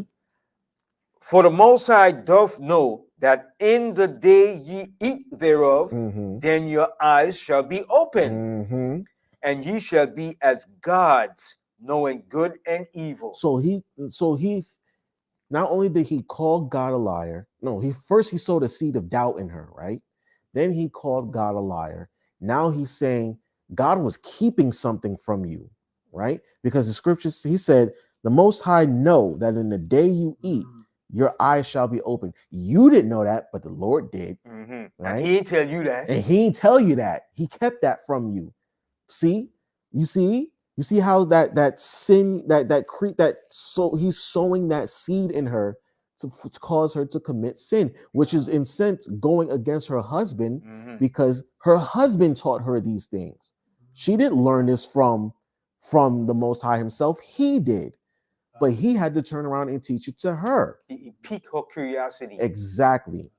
And because Adam only taught her what he knew, but the Most High didn't teach Adam everything that the Most High knew. So, but Satan knew this. Satan is telling her, look, God was keeping something from you, but I got the knowledge. I got that wisdom, right? Go ahead. Okay, the sixth verse. And when the woman saw that the tree was good for food, and that it was pleasant to the eyes. Pleasant to the eyes. Remember, the scripture says the lust of your eyes, right? Now that Satan piqued her interest, now she's like, oh, maybe I do need to try this, right? Maybe I need to figure this thing out. And one thing I've learned, and I love my sisters, I love our women, but you can really trick a woman into anything. You know what I'm saying? Not to say that women are gullible, but it's easier to trick a woman into really doing anything as opposed to a man. A man will question you tooth and nail before he decides, okay, you know what, maybe I will do it. But a woman, you talk to her sly, you try to spit game on her, and next thing you know, she's falling for it. It happens all the time because men do it to women all the time. We do it to women all the time. You can trick a woman into anything if you just make it sound good.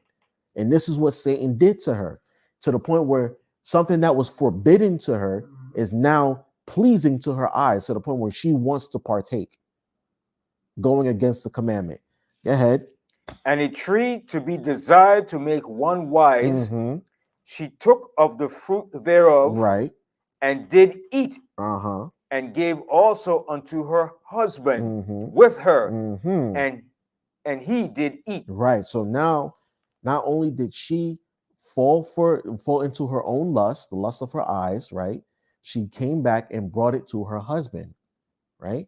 Now, this is where Adam messed up. It says that he did eat too. What Adam was supposed to do was to stop her and correct her and say, you weren't supposed to do that. Why are you doing that? Where did you get this from?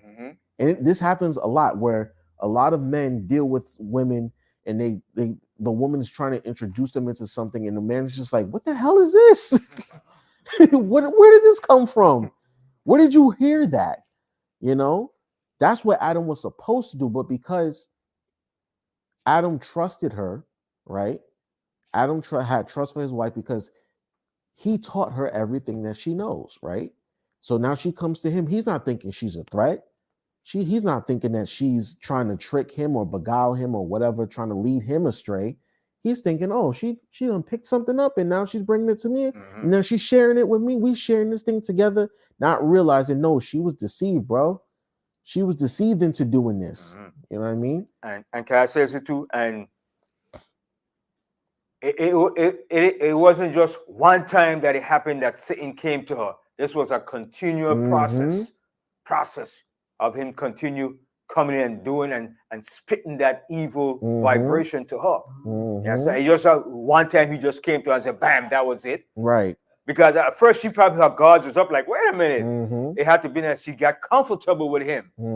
She dropped her guard and got ease, and he started coming around, spitting that vibes, twerking. He's sliding like a serpent, spitting his words up, charming her. You know what I mean? He had a charm, you know? I could give you perfect examples, right?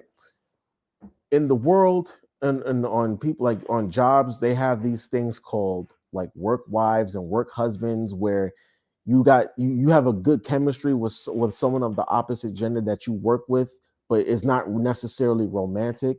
So what happens is a lot of times that person on the job will share secrets with about your relationship with your wife or your husband or whatever have you. Like, say you got a wife, she has a work husband, and they talk to each other. They talk to each other about y'all relationship. He talks to her about his relationship or whatever have you. And what happens is they start sowing seeds of doubt into your spouse or your partner by things that they say, even whether it's intentional or unintentional, because they can say things like, oh, my wife does this for me. My wife does this for me. Or I do this for my wife. And then your wife is thinking, he don't do that for me. He don't do that for me. He's never said that to me. I've never been there with him before. And it starts to make your wife think like, dang, my husband doesn't really love me. Or at least the way that this man loves his wife. You know what I mean? It happens all the time, to the point where now your wife comes home and she's looking at you sideways like you're terrible to me. And now it drives a wedge between the two of y'all, because Satan over there at work was spitting that game to her and trying to make it, oh, he'll bring her food, or he'll give her like a shoulder, like inappropriate things that a husband's supposed to be doing to his wife. And then they might wind up committing adultery together or fornicating together, and it blows up. It happens all the time. I'm pretty sure that's what happened here. You know what I'm saying? And Satan says some things to her over the course of time where she's looking at it like, Adam never taught me that. Why am I learning that from you? Well, Adam, check this out. And Adam's just like, this is interesting. I've never learned this before. Now they've committed sin. Yep. Read on, Ben. Yep. All right. So we left off in verse 7. Verse 7. And the eyes of them both were opened, and they knew that they were naked. Right. They knew that they had sinned. They caught wind of their sin. You can write down Exodus 32 and 25, when Moses saw the nakedness of the people when he came down from the mountain, right? You can write that down. You don't have to read it, but that's what happened. He saw their sin. They were exposed. They were exposed as sinners. This is where the first sin was committed, right? And you actually, you know what? Hold that. Get me Wisdom of Solomon. Where is it at? Wisdom of Solomon. It says the devising of idols. Yeah, I think the 14th chapter. Yes. Yes, that's what I need. Is it the 14? Yes, 14 and 12. Wisdom of Solomon, the 14th chapter and the 12th verse. For the devising of idols was the beginning of spiritual fornication, There it is. Go ahead. and the invention of them, the corruption of life. So that's what happened in the Garden of Eden. She idolized that tree because it says it was pleasing to her eyes. She desired it. She idolized it, and it caused her to commit spiritual fornication, meaning she broke the Most High's commandment. The one commandment that they were given, the one restriction that they were given, do not eat of that tree. Because she idolized it, it caused her to commit spiritual fornication. It caused her to stray away from the Most High and his commandments. Okay? Should we read 15 too? Okay. 13, I'm sorry, 13. For neither were they from the beginning. Right, we didn't have idols in the beginning. There was no idolatry before this. Right? Go ahead. Neither shall they be forever. And there will be an end put to idolatry. Okay? When the new kingdom comes and Yahushua is establishing order in the earth and put us in leadership and rulership, there will be no such thing as idolatry. All these idols will be put to rest. Buddha will be gone. Allah will be gone. That white Jesus will be gone. All of it will be put to rest in the end. All right. All right. Let's go back to Genesis. All right. And finish off verse 7. All right. And the eyes of them both were opened, and they knew that they were naked. And they sewed fig leaves together and made themselves aprons. Right. So they made themselves clothing. They tried to clothe themselves and cover themselves from their sin. All right, go ahead. The 8th verse. And they heard the voice of the Most High Power walking in the garden in the cool of the day. Right. So they heard the Most High's voice, meaning that things started to get a little uneasy in the Garden of Eden. Things started to get a little hectic. There were probably thunderings and lightnings, and the Most High decided to come down because he knew there was a disturbance in the land. Okay, he made his presence known because there was some stuff going on, right? When the Most High makes his presence known, the earth starts to, you know what I mean? It starts to get a little hectic around, you know what I mean? It starts to get crazy. Things start happening in the earth when the Most High makes his presence known, right? Go ahead. And Adam and his wife hid themselves from the presence of the Most High Power amongst the trees of the garden. So now Adam and Eve are starting to hide themselves amongst the nations, right? Because when you read Ezekiel, it says that the trees were like the sea, like the what does it say? The trees of the garden were not like his, right? Like him. So the trees envied him. The other trees envied Adam, right? So they're trying to hide themselves among them, try to blend in when they were made to stand out, right? And it's not working, right? It's not working, right? Read verse 9. Because look at it. Technically, if Adam knew the Most High was all-seeing, all-power, everything, how could you hide from the Most High behind trees? Exactly. When he sees and knows everything. It says his eyes are 1,000 times brighter than the sun. He sees it all. Why are you trying to hide, Adam? I know where you're going. Come on, man.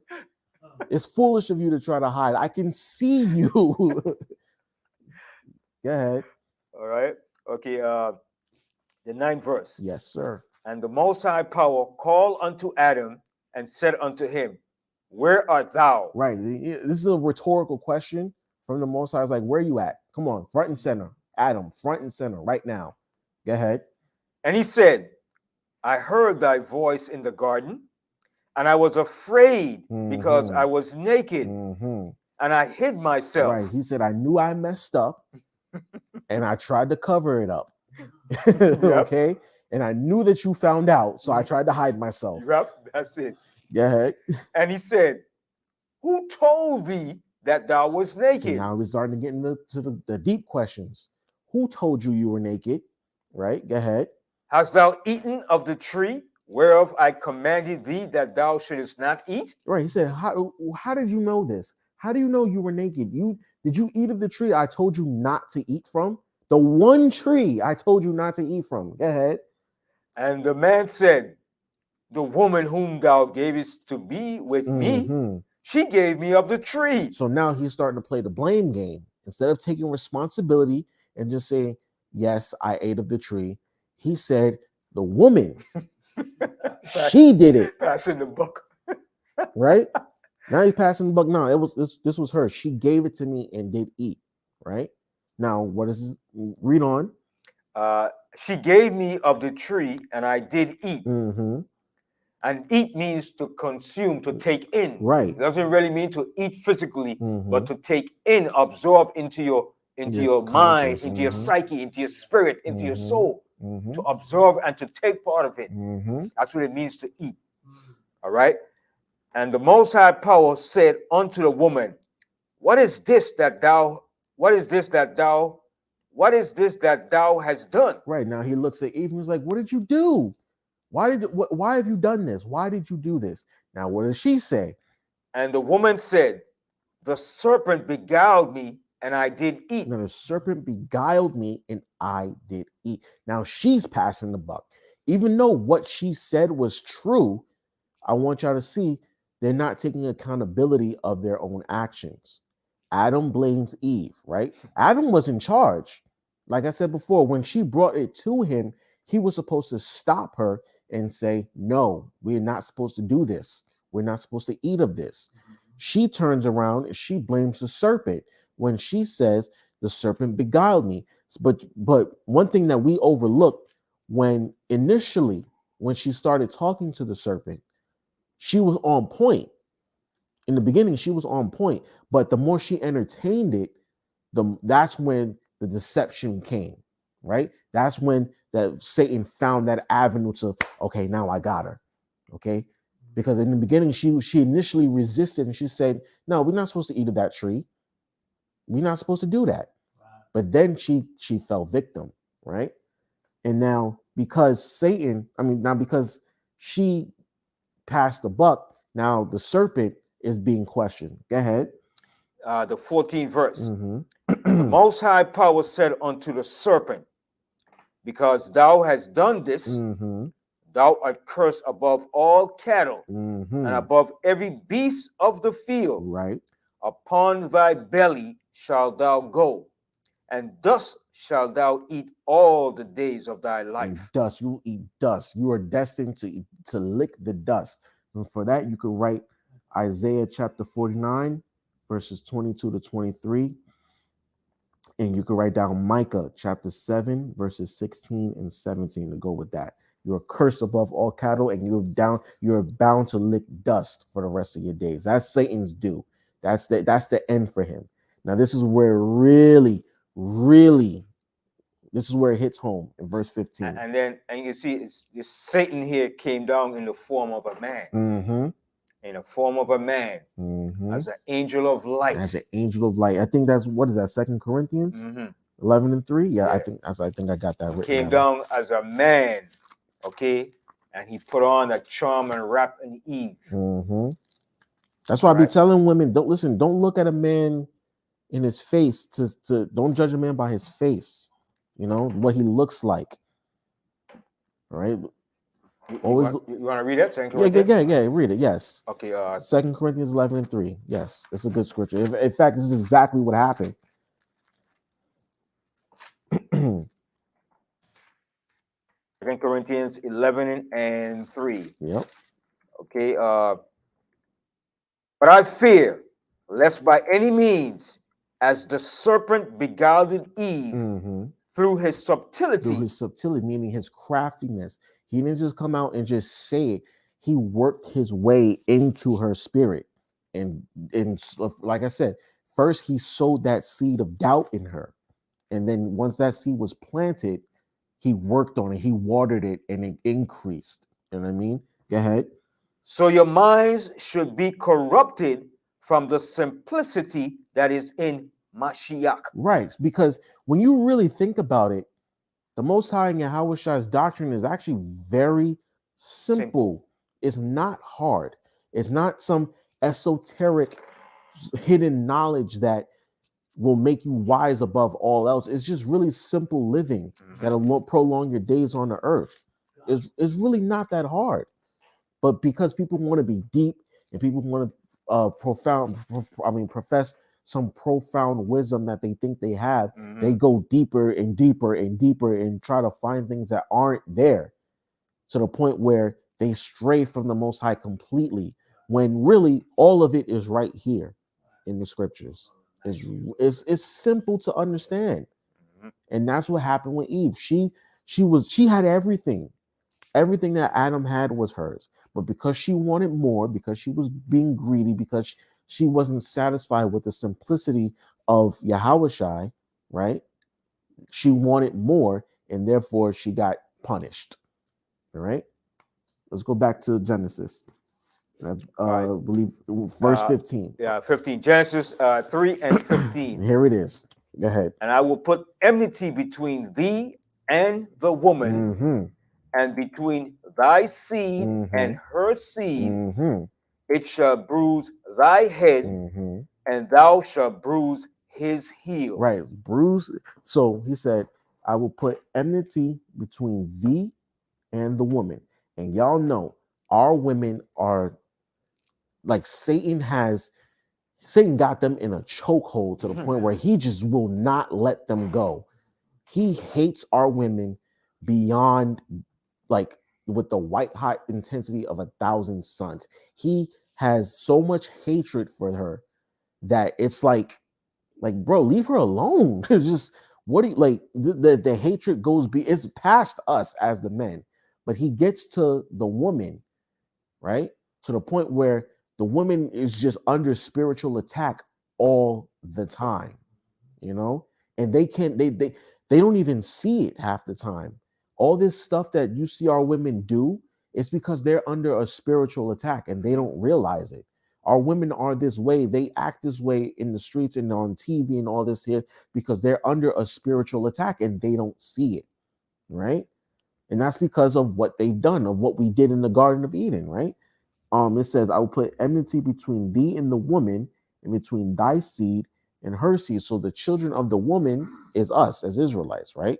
We can read that in Revelation 22, I believe. The woman clothed with the sun. Revelation 12, yeah. Revelation 12, thank you. Yeah, Revelation 12, the woman clothed with the sun. You want to read it? And then the dragon that was after her. Yeah. Yes, there we go. Revelation, the 12th chapter, and we start here from start verse 1. Start from the top? Yeah, start from the top. All right, Revelation 12 and 1. And there appeared a great wonder in heaven, a woman clothed with the sun. The woman clothed with the sun, and the moon under her feet, and upon her head a crown of 12 stars. Right, upon her head a crown of 12 stars. So we know that the woman is Israel, right? Because in Jeremiah 6 and 2, he said, I likened the daughter of Jerusalem or something like that to a comely woman, right? Comely and delicate woman. And the 12 stars represent the 12 tribes of Israel, right? Go ahead. And she being with child cried, travailing in birth, and pain to be delivered. Right, and pain to be delivered. Because she's trying to bring forth the Savior, right? She's trying to bring forth the Savior or her seed, right? That we read about in Genesis. But this is what happens. Go ahead. And there appeared another wonder in heaven, and behold, a great red dragon. A great red dragon. We know that the red dragon is Esau, right? We know that he's the red dragon, having 7 heads and 10 horns. Right, and we know that's the European Union, and 7 crowns upon his head. Right, because the European Union is going to try and stop the coming of the Messiah. Go ahead. And this was in the form of the Roman Empire, on which all these European powers came out from that Roman Empire. 1000%. Go ahead. And his tail drew the third part of the stars of heaven, and did cast them to the earth. Right, those are the Northern Kingdom tribes. A third of the stars and cast them to the earth, right? Because they took them captive. Go ahead.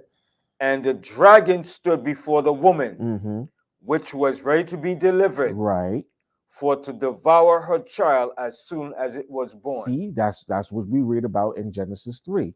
Satan is ready to destroy her seed. Between his seed and her seed, the seed of the serpent is the so-called white man, and the seed of the woman is us, right? He's ready to destroy us the moment we're born, right? Go ahead. All right. The 5th verse. And she brought forth a man child who was to rule all And nations. that's how we know it's Yahushai. Go ahead. With a rod of iron. Uh-huh. And her child was caught up unto the Most High and to his throne. And that's how we know he's talking about Yahushai, because only Yahushai is called to rule all nations. Right? Go ahead. And the woman fled into the wilderness, where she hath a place prepared of the Most High, that they should feed her there 1,260 days. Right. So now the woman is being prepared. Well, that's us. That's us being prepared to rule the planet, essentially. Okay. Now let's go back to Genesis chapter 3, verse. Want to read 15 again? Yes, please. Okay, Genesis 3:15. And I will put enmity between thee and the woman. Enmity between Satan and the woman, right? The black woman. Go ahead. And between thy seed and her seed. So your descendants and her descendants. Go ahead. And it shall bruise thy head. And the seed of the woman will bruise your head. And thou shalt bruise his heel. Meaning y'all were gonna come to blows eventually. Jacob and Esau. And when there they were it is. born. Exactly. Right. Go ahead. Read verse 16. Unto the woman he said, I will greatly multiply thy sorrow and thy conception. In sorrow thou shalt bring forth children. Right. So because that's why women are experience pain during childbirth, because of this. It's mainly because of this. Go ahead. And thy desire shall be to thy husband, and he shall rule over thee. Right. So now, while before, when they were on equal playing ground with each other, the man and the woman, now the man is over the woman. Not saying that she's his footstool, not saying that she's his slave, but now he's over her in the pecking order. Okay. Now there's an order. Like I said before, they were face to face. They were eye to eye. She had everything that he had. Right. But now, because of this, now the man is over her. Okay. Go ahead. And unto Adam he said, now this is the man's punishment, right? Because thou hast hearkened unto the voice of thy wife, and hast eaten of the tree of which I commanded thee, saying, right, because you listen to your wife instead of listening to me, right? Go ahead. Thou shalt not eat of it. Cursed is the ground for thy sake. In sorrow shalt thou eat of it all the days of thy life. Right. So he cursed the ground because Adam chose to listen to Eve, right? Go on. Thorns also and thistles shall it bring forth to thee. Right. And thou shalt eat the herb of the field. In the sweat of thy face shalt thou eat bread. That's what I wanted to get to, because now, but before, Adam didn't have to work for anything. Everything was just given to him. Everything was prepared for him before man was even on the earth. When you read in 2 Ezra 6, it says that there were plants and trees and fruits and vegetables. All these things were prepared for man before man's voice was even heard, right? So before, Adam didn't have to work for anything. Now we have to work for everything that we want. You gotta work like a slave. You gotta work like a slave. And guess what? This will probably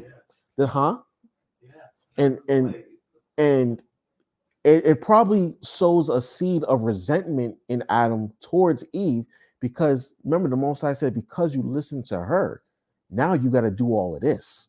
Now you got to work for everything.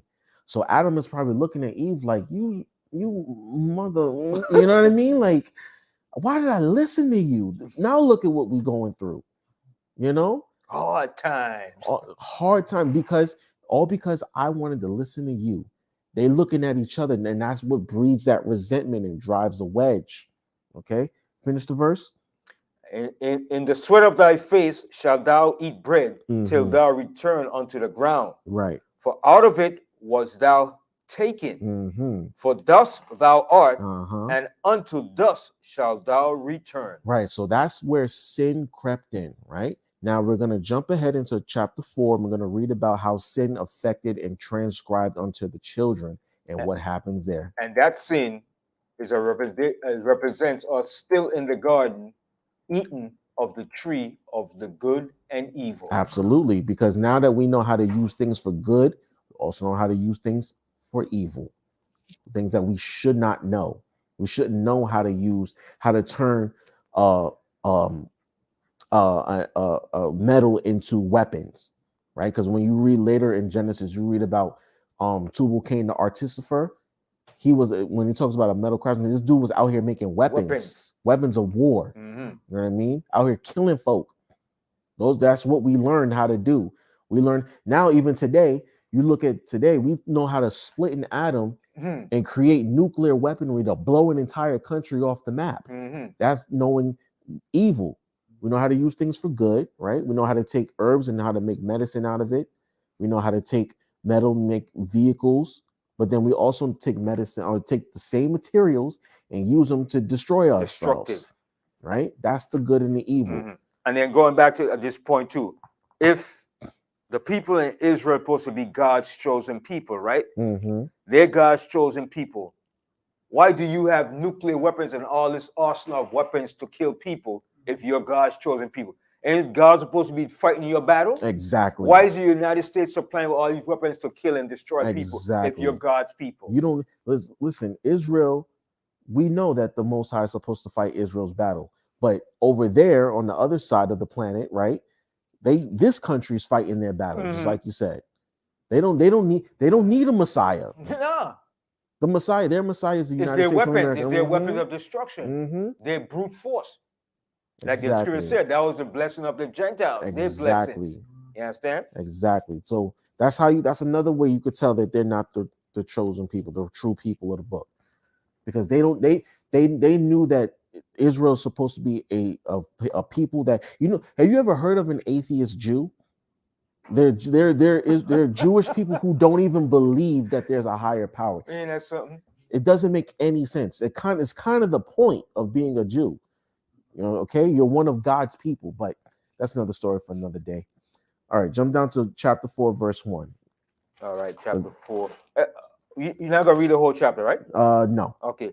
Genesis chapter 4, verse 1.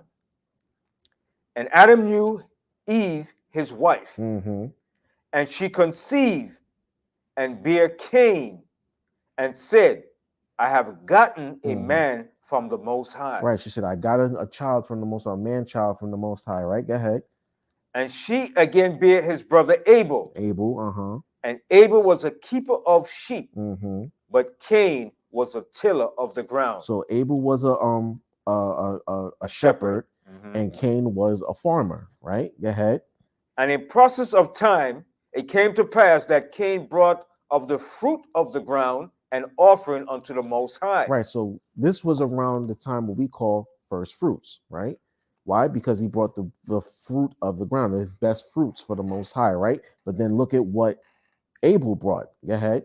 And Abel, he also brought of the firstlings of his flock. The firstlings of his flock, right? Meaning that it was his first fruits. So this was around the time that they brought their first fruits. Now, notice that it said that they brought sacrifices, meaning what? That they knew the commandments, okay? They knew the law. And who taught them the law? Adam and Eve, their parents. So the commandments had existed around this time before it was written, okay? Go ahead. And of the fat thereof. So he brought the best of his flock, right? Go ahead. And the Most High had respect unto Abel and to his offering. Right. But unto Cain and to his offering, he had not respect. He had not respect. Why? Because he did not bring his best offering. Cain brought what he wanted to. Okay. Cain did not bring the best fruits and vegetables or even the firstling of his own flock, right? He didn't bring what the best things that he could have offered the Most High. Abel did. That's why it says the firstling of his flock and the fat thereof, meaning the best. He brought the best sheep that he could. Cain probably brought some little puny, shriveled up vegetables that he was saving from last year or whatever. He didn't bring his best, right? And because of that, the Most High rejected his offering. Go ahead. And Cain was very wroth. And his countenance fell. Right. So he was very angry and he was very upset. Right. Go ahead. He was a nigger from day one. A nigger from day one. Right. Go ahead. And the Most High said unto Cain, why art thou wroth? So what you mad about? What are you? Why are you angry? Right? Go ahead. And why is thy countenance falling? Right. What's your face all screwed up like that for? What are you upset about? Mhm. Go ahead.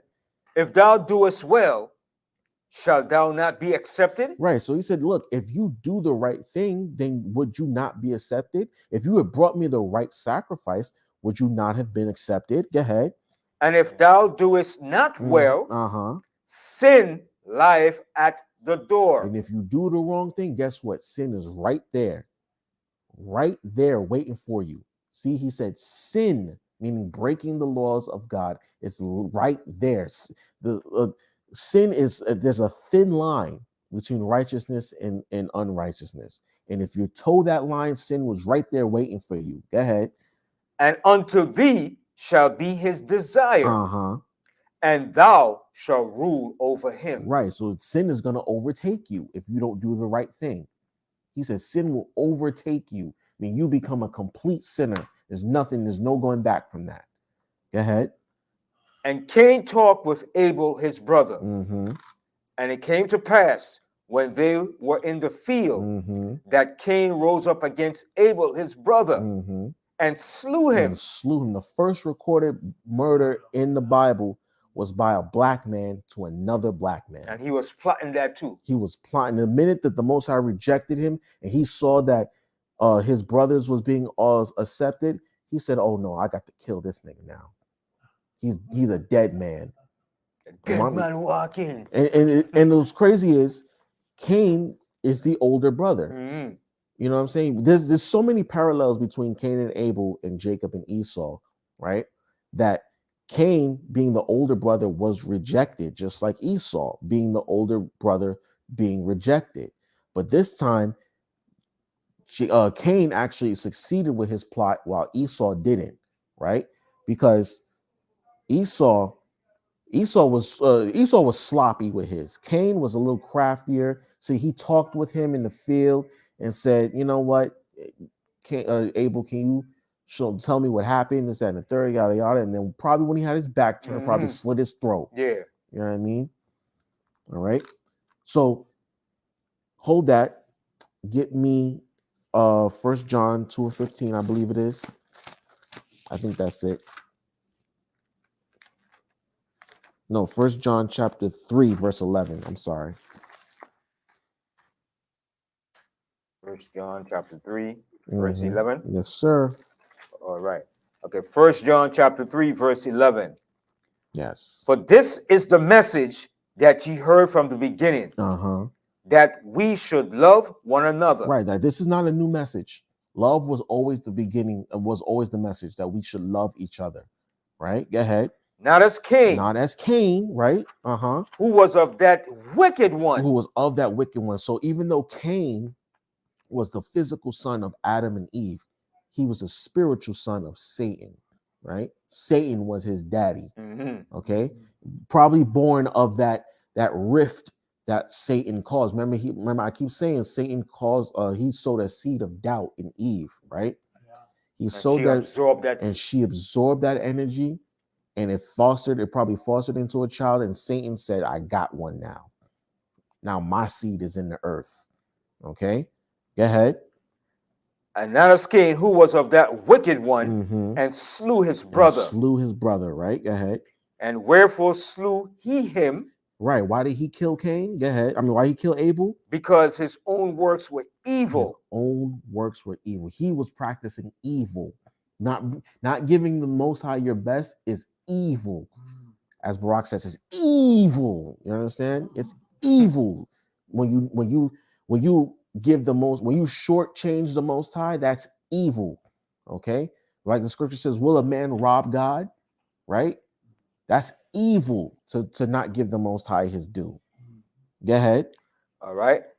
And his brothers righteous. And his brothers' works were righteous. So Cain was practicing evil by withholding his best from the Most High. By not putting his best foot forward, he was committing evil. All right, let's go back to Genesis and wrap this up. Okay, where do we leave off? Verse 9. The 9th verse. Yep. And the Most High said unto Cain, where is Abel thy brother? Right. So He said, "Where is Abel?" Of course, it's a rhetorical question. Go ahead. And he said, I know not. Right. See, now, first he committed murder. Now he's lying about it. And straight up lie. Straight up lies. I don't know. You know. What do you got to do with me? What does that have to do with me? You probably bury him somewhere out far. Right. Cover him up in the dirt and everything. Right. Go ahead. I know not. Am I my brother's keeper? It's like, do I have to know where his whereabouts all the time? What does his whereabouts have to do with me? Right? Lying on top of murder. Right? Go ahead. And he said, what hast thou done? Mm-hmm. The voice of thy brother's blood crieth unto me from the ground. From the ground. So he said that the blood of the blood is crying up to the ground. Hold that. Give me Leviticus 17 and 10. About the blood from the ground. Because the blood is the life that we know, right? Leviticus 17 and 10. And whatsoever man there be of the house of Israel, or of the strangers that sojourn among you, right, that eateth any manner of blood. That we eat any manner of blood. We are not supposed to consume blood. Okay, go ahead. I will even set my face against that soul that eateth blood, and will cut him off from among his people. Right. So that law was so serious that the Most High said, if I catch any of you consuming blood, straight blood, whether it be human or animal, I'm cutting you off from the people. We're supposed to drain the blood from every animal that we kill to eat, right? Now read verse 11. This is why. For the life of the flesh is in the blood. Is in the blood, right? Go ahead. And I have given it to you upon the altar to make an atonement for your souls. For it is the blood that maketh an atonement for the soul. Right. Blood is the life of a being, right? Everything about you is written in your blood. Every single thing, whether you have disease, whether you have whether you're clean, your blood type, everything about you is written in your blood. If you want to know something about blood, can tell an entire story, right? If it's spilled. And because blood is crying, Abel's blood was crying from the Most High. The Most High said, oh no, I have to listen. This has never happened before. Okay. A human blood has been spilled for the first time. Now what do we do from here? Right. Let's go back to Genesis. All right. Let me read verse 10 again. Okay. And he said, what hast thou done? The voice of thy brother's blood crieth unto me from the ground. From the ground, right? And now art thou cursed from the earth, which have opened her mouth to receive thy brother's blood from thy hand. That's a heavy scripture. I never really paid attention to that part, but he said the earth has opened her mouth to receive your brother's blood from thy hand. That's how deep this thing went, because it's the first time that has ever happened that human blood has been spilled, right? And now the earth has opened her mouth to. It was probably a world major event. Like, oh snap, this man killed his brother. He did what? It caused everything to go out of its natural order. Right. It was a vibrational happening when it was done. Right. It broke the sequence of the natural order that the Most High created. Exactly. And like you said, when the Most High makes his presence known, things in the earth start to happen. And because the Most High is addressing Cain right here, you know that there's some majors going on right now. And then he lied straight up. And lied about it. Right? Like, remember how we said earlier, Adam, when the Most High tried to hide from Adam, Adam tried to hide from God, right? And God is like, why are you hiding from me? I know, I can see everything. I know everything that's going on. There's no point in hiding. Why did Cain think that he was good by lying? The Most High sees everything, and I'm pretty sure Adam and Eve have told him these things. There's no point in lying to God because he already knows what you did, right? All right, let's continue on. All right. 11. And now art thou cursed from the earth, which have opened her mouth to receive thy brother's blood from thy hand. Right. when thou tillest the ground, it shall not henceforth yield unto thee her strength. Right, Dak. So Cain's hands are so bloody that the earth don't even want to mess with him no more. The earth won't even give him what he puts into it. That's how dirty his hands are. Go ahead. A fugitive and a vagabond Right. shalt thou be in the earth. So a fugitive and a vagabond. So a fugitive is someone who runs from justice, right? Someone who continuously runs from facing the penalty for their crimes, right? And a vagabond is someone who is constantly moving from place to place. And that is exactly what Cain is. And because Cain, as we all know, is the pre-incarnation, so to speak, of Esau. We know that Esau is Cain, Cain is Esau, and we know that Esau is a so-called white man, and he is a fugitive and a vagabond in the earth. That's right. That is his nature, that is who he is, and this is what the Most High called him to be, a fugitive. Has Esau paid for his crimes? No. Has he found a stable place of rest? Has Cain paid for his crimes? Has Cain found a stable place of rest? No. So that is what he is. So that's how we know this is who we're talking about. Okay. And shows you the nature. He has a violent, sadistic, murderous, vicious lifestyle of just murdering and killing. Exactly. And when you look at the track record, the only people that have went around killing and destroying indigenous people and genociding people is the so-called white man. There you go. From the British to the Americans to the Germans to what Italians to the Spanish to the French. That's the French. The Dutch. That's Dutch. That's a track record of every European white man. Genocide, murder, and sadistic murder of indigenous people in the earth. Exactly. Like we said before, right? We know good and we know evil, right? We know how to use the resources in the earth for good. We know how to use the resources in the earth for evil, right? Who came up with that nuclear bomb? Was it one of us? No, we don't have the mind. No, I won't say we don't have the mind. Like, not to say that we don't have the smarts, but we don't have the spirit or the idea in mind to create a weapon so dangerous and destructive to mankind, that will destroy an entire country off the planet. We don't have the wherewithal, the willingness to do that. It takes a sadistic mind to come up with something that crazy, to want to kill that many people like that. Only someone sadistic like Cain could do something like that, because it was only Cain who entered into his mind, I'm going to kill my flesh and blood, right?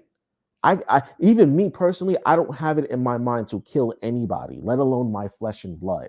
But this man had it in his mind to destroy his family by killing his only brother and causing his parents hell because he's a murderer. And he planned it. He planned it out. Planned it. That's how you know it was murder, because murder is planned. It's not like they got into an argument and one thing led to another and, they got into a tuffle and we wound up killing him. No, he planned it. He said the minute that he got rejected, he said, oh no, I have to kill him now. It takes a sadistic mind to do that. And that's a spirit of envy and jealousy that got into him, boy. And where did it come from? It came from Satan. Because remember, John said he's of that wicked one. He has that wickedness is in him. And it came from separating of the family. But he's destroying his family here, right? I'm not cut you off. Just like when a woman is pregnant too, and she's having that child, that's why it's not good to have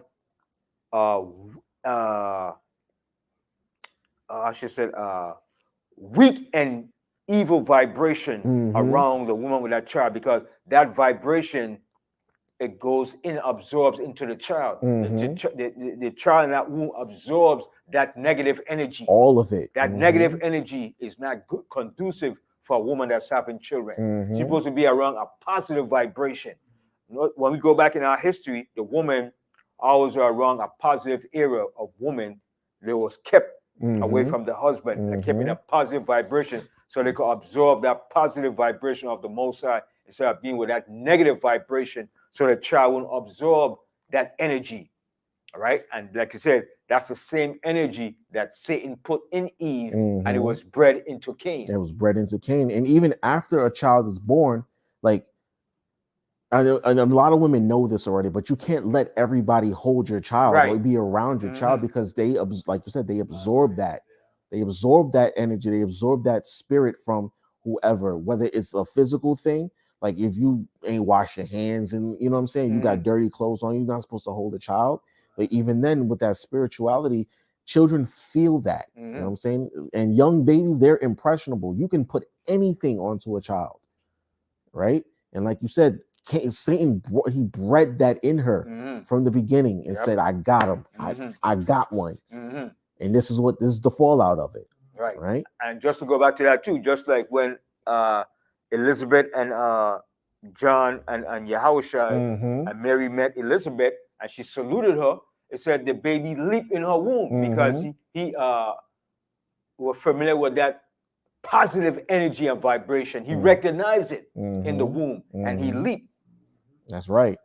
He knew that the mother of the Messiah was around him, and he absorbed some of that vibration. You know what I'm saying? He absorbed that good energy, like you said. So that's why it's very important to be cognizant of, and especially with women, I want to say something to the women, because it's very important to be cognizant of what type of man you let around you, or what man you give yourself to, right? Because there's always a man. Listen, every man, if you're a beautiful woman, whether the man is a good man or an evil man, he's gonna want to lay with you, right? It's just what it is. It's just in our biology. It's in our nature. We want to lay with you. It's up to you to decide which man you're going to let near you, and you have to be very judicious about it. You have to be judicious about it, because, like I said, we say a man can trick you into laying with him, then he'll leave you, and then you're wondering, well, what the hell, you know? But if you want to get with a man who is serious about you, who is concerned about you, and wants to make you a wife instead of just a baby mom, you know what I'm saying? Who just wants to lay with you just for kicks and giggles, but no, who wants to actually build a family with you, who wants to make you a wife, who wants to do the right thing by you. You have to do that inner deep search into a man's psyche, see what he's about, see what he believes and how he thinks, how he operates. You have to do a diligent search into what kind of man you let around you or near you before you give yourself to him, because he can breed a child in you, and that child can be the spawn of Satan. Right, a monster. A monster. And you stuck raising a monster by yourself.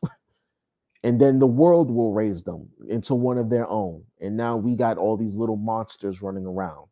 And right? That's what the scripture said. Exactly. Menstruous woman shall bring forth monsters. Exactly. And can I say this too? And when a man lies with a woman too, he puts his DNA, he puts his essence, his soul inside that woman. And that stays with that woman. And sometimes that controls her behavior and her psyche and emotions. You understand? A lot of times, a lot of women can't get over that because that DNA from the man stays in that woman. You know? So someone have to be very careful of that too. Very careful. And Eve, like I said in the beginning, she was careful because she was on point initially, but she kept entertaining the idea of Satan creeping in and filling her head with the lies, right? She didn't continue to fight. She didn't hold on to that faith that she didn't hold on to initially what she was taught. And that's what led to all of this.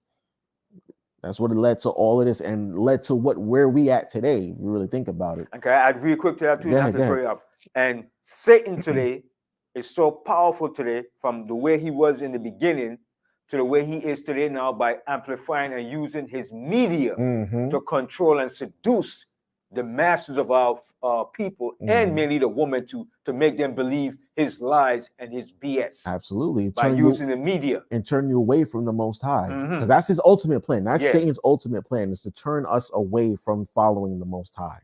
And he uses media, he uses music, he uses all these forms of witchcraft to get at us through the woman, because you can get, like I said, you can get to the man through the woman. If whatever the woman is doing, the men, we will normally like either follow it or we'll justify it. You know what I'm saying? Like we'll find a way to go along with it.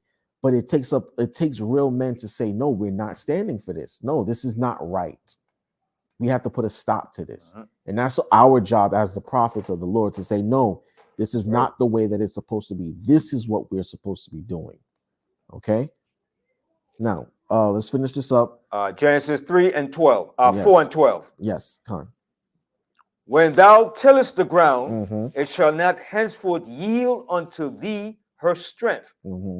A fugitive and a vagabond shall thou be in the earth. So right. So Cain was going to be a fugitive and a vagabond in the earth. But the interesting thing is he would have to be untouched too.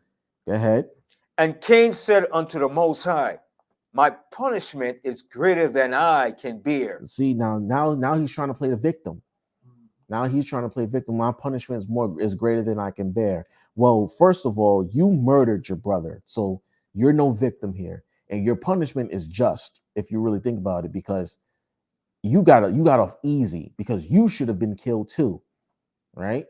As we know later on in the scriptures, once you murder somebody, you were supposed to get put to death too, because that's fair, that's just. But Cain got off easy. Go ahead. And then you wonder why the Most High didn't kill him right there, but the Most High had a plan for him. It was a plan. You understand? It's amazing though, because the law is when you kill a man, you're supposed to be killed. Supposed to get killed too. But you see, that law hadn't been instituted because this had never happened before, right? So not to say that the Most High didn't think about it, but if there's no law, if this has never happened before, there's really no law for it. So now that we know, okay, murder is a thing now we gotta come up with something for the law for this action, kind of like fringes, right?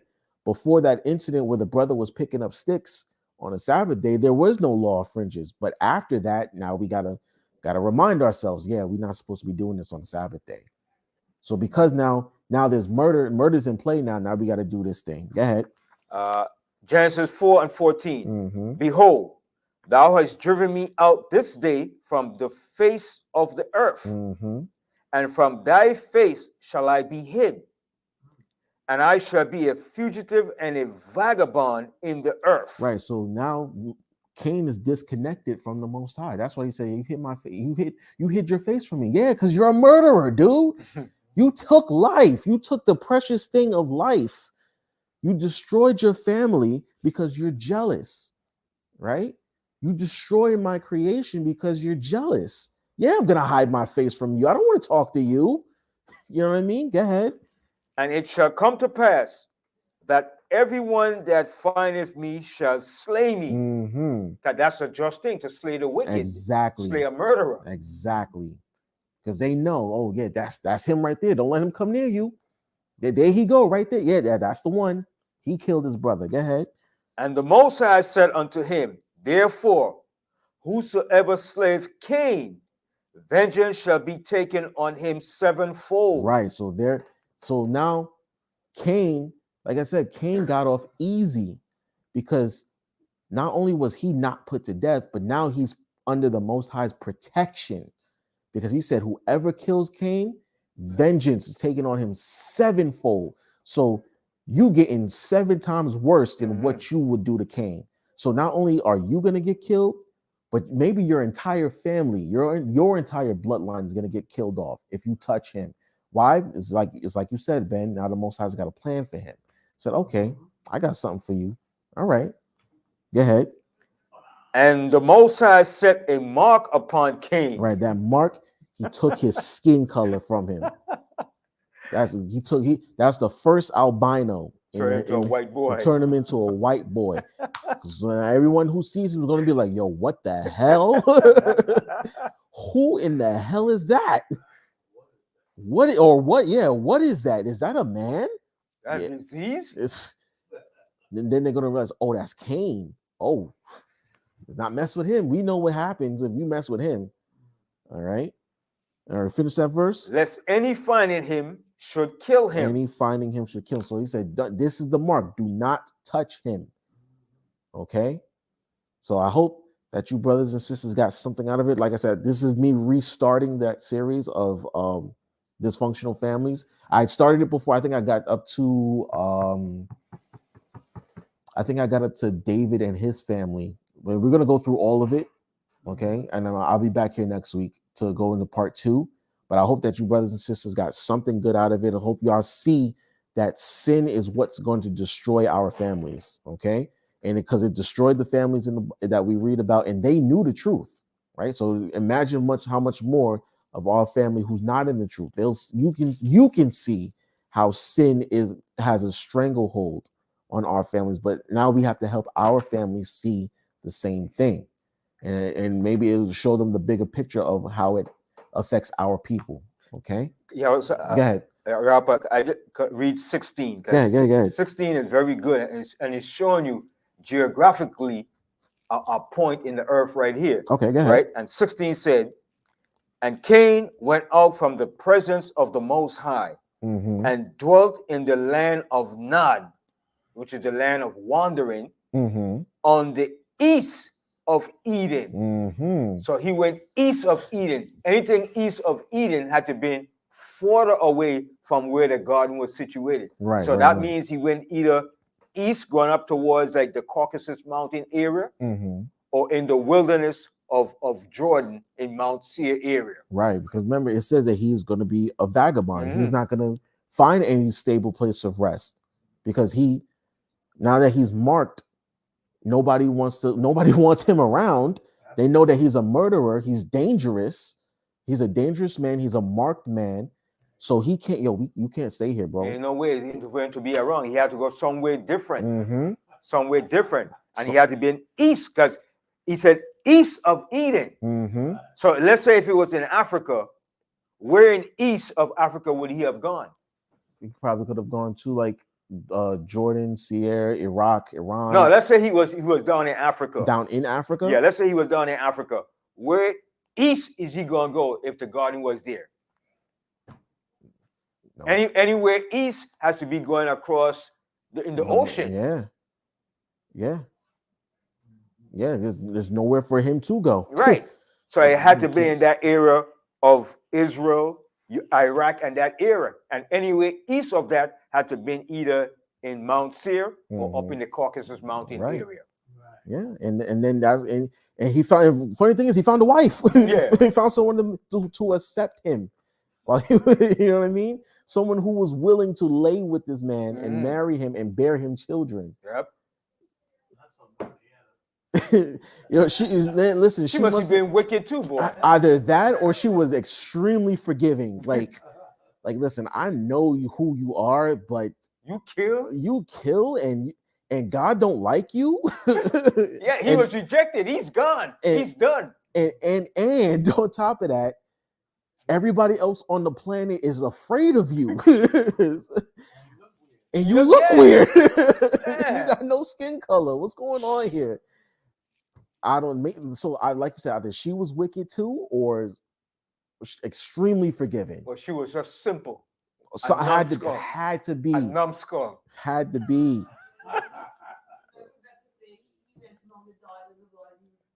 Yeah, right. One of these knucklehead. Yes. So for all those who couldn't hear what the sister said, she said that it's kind of like how Rebecca told Esau, listen, don't marry none of those Canaanites. They wicked, they're knuckleheads, you know what I'm saying? They don't believe in the Most High, but that's what Esau did anyway. So Cain probably had to find someone elsewhere abroad that would accept him, and he found one. So hey, listen, there's somebody out there for everybody, right? Yep, it's true. Yeah, even the most vicious criminal, right? Even the most drug dealer, bloodthirsty criminal got women that follow him. And what's crazy is those type of women are some of the most kind and sweet and loyal people that you'll ever meet. But meanwhile, their husband's a dirtbag and a criminal and an overall wicked man, and they stay with them. And loyal to them. Loyal to them to the end. be in prison for 25 years. What's that Mexican cartel guy's wife? El Chapo? El Chapo. His wife was loyal to the end. And the other one, Pablo Escobar. Yeah. Pablo Escobar. And Pablo did all kinds of adultery and fornication on her. He's a murderer. But protected her from all of it. You know what I'm saying? And she stayed loyal until the end, until he got killed. There's somebody out there for everybody. So again, brothers and sisters, I hope y'all got something out of it. Be back next week for part 2. I believe we're going to do 5th chapter. No. We're going to do a different family. Noah. We're going to do Noah and his family next. So that would be Genesis chapter 8. Okay. No, Genesis 7, I believe. 7 and 8. Yes. Okay. So all praise to the Most High. I hope y'all got something out of it. Be back tomorrow, 12 o'clock for Sabbath service, main Sabbath day service. Again, all praise to the Most High. Ba'ashem Mashiach Yahushai. Shalom. Shalom.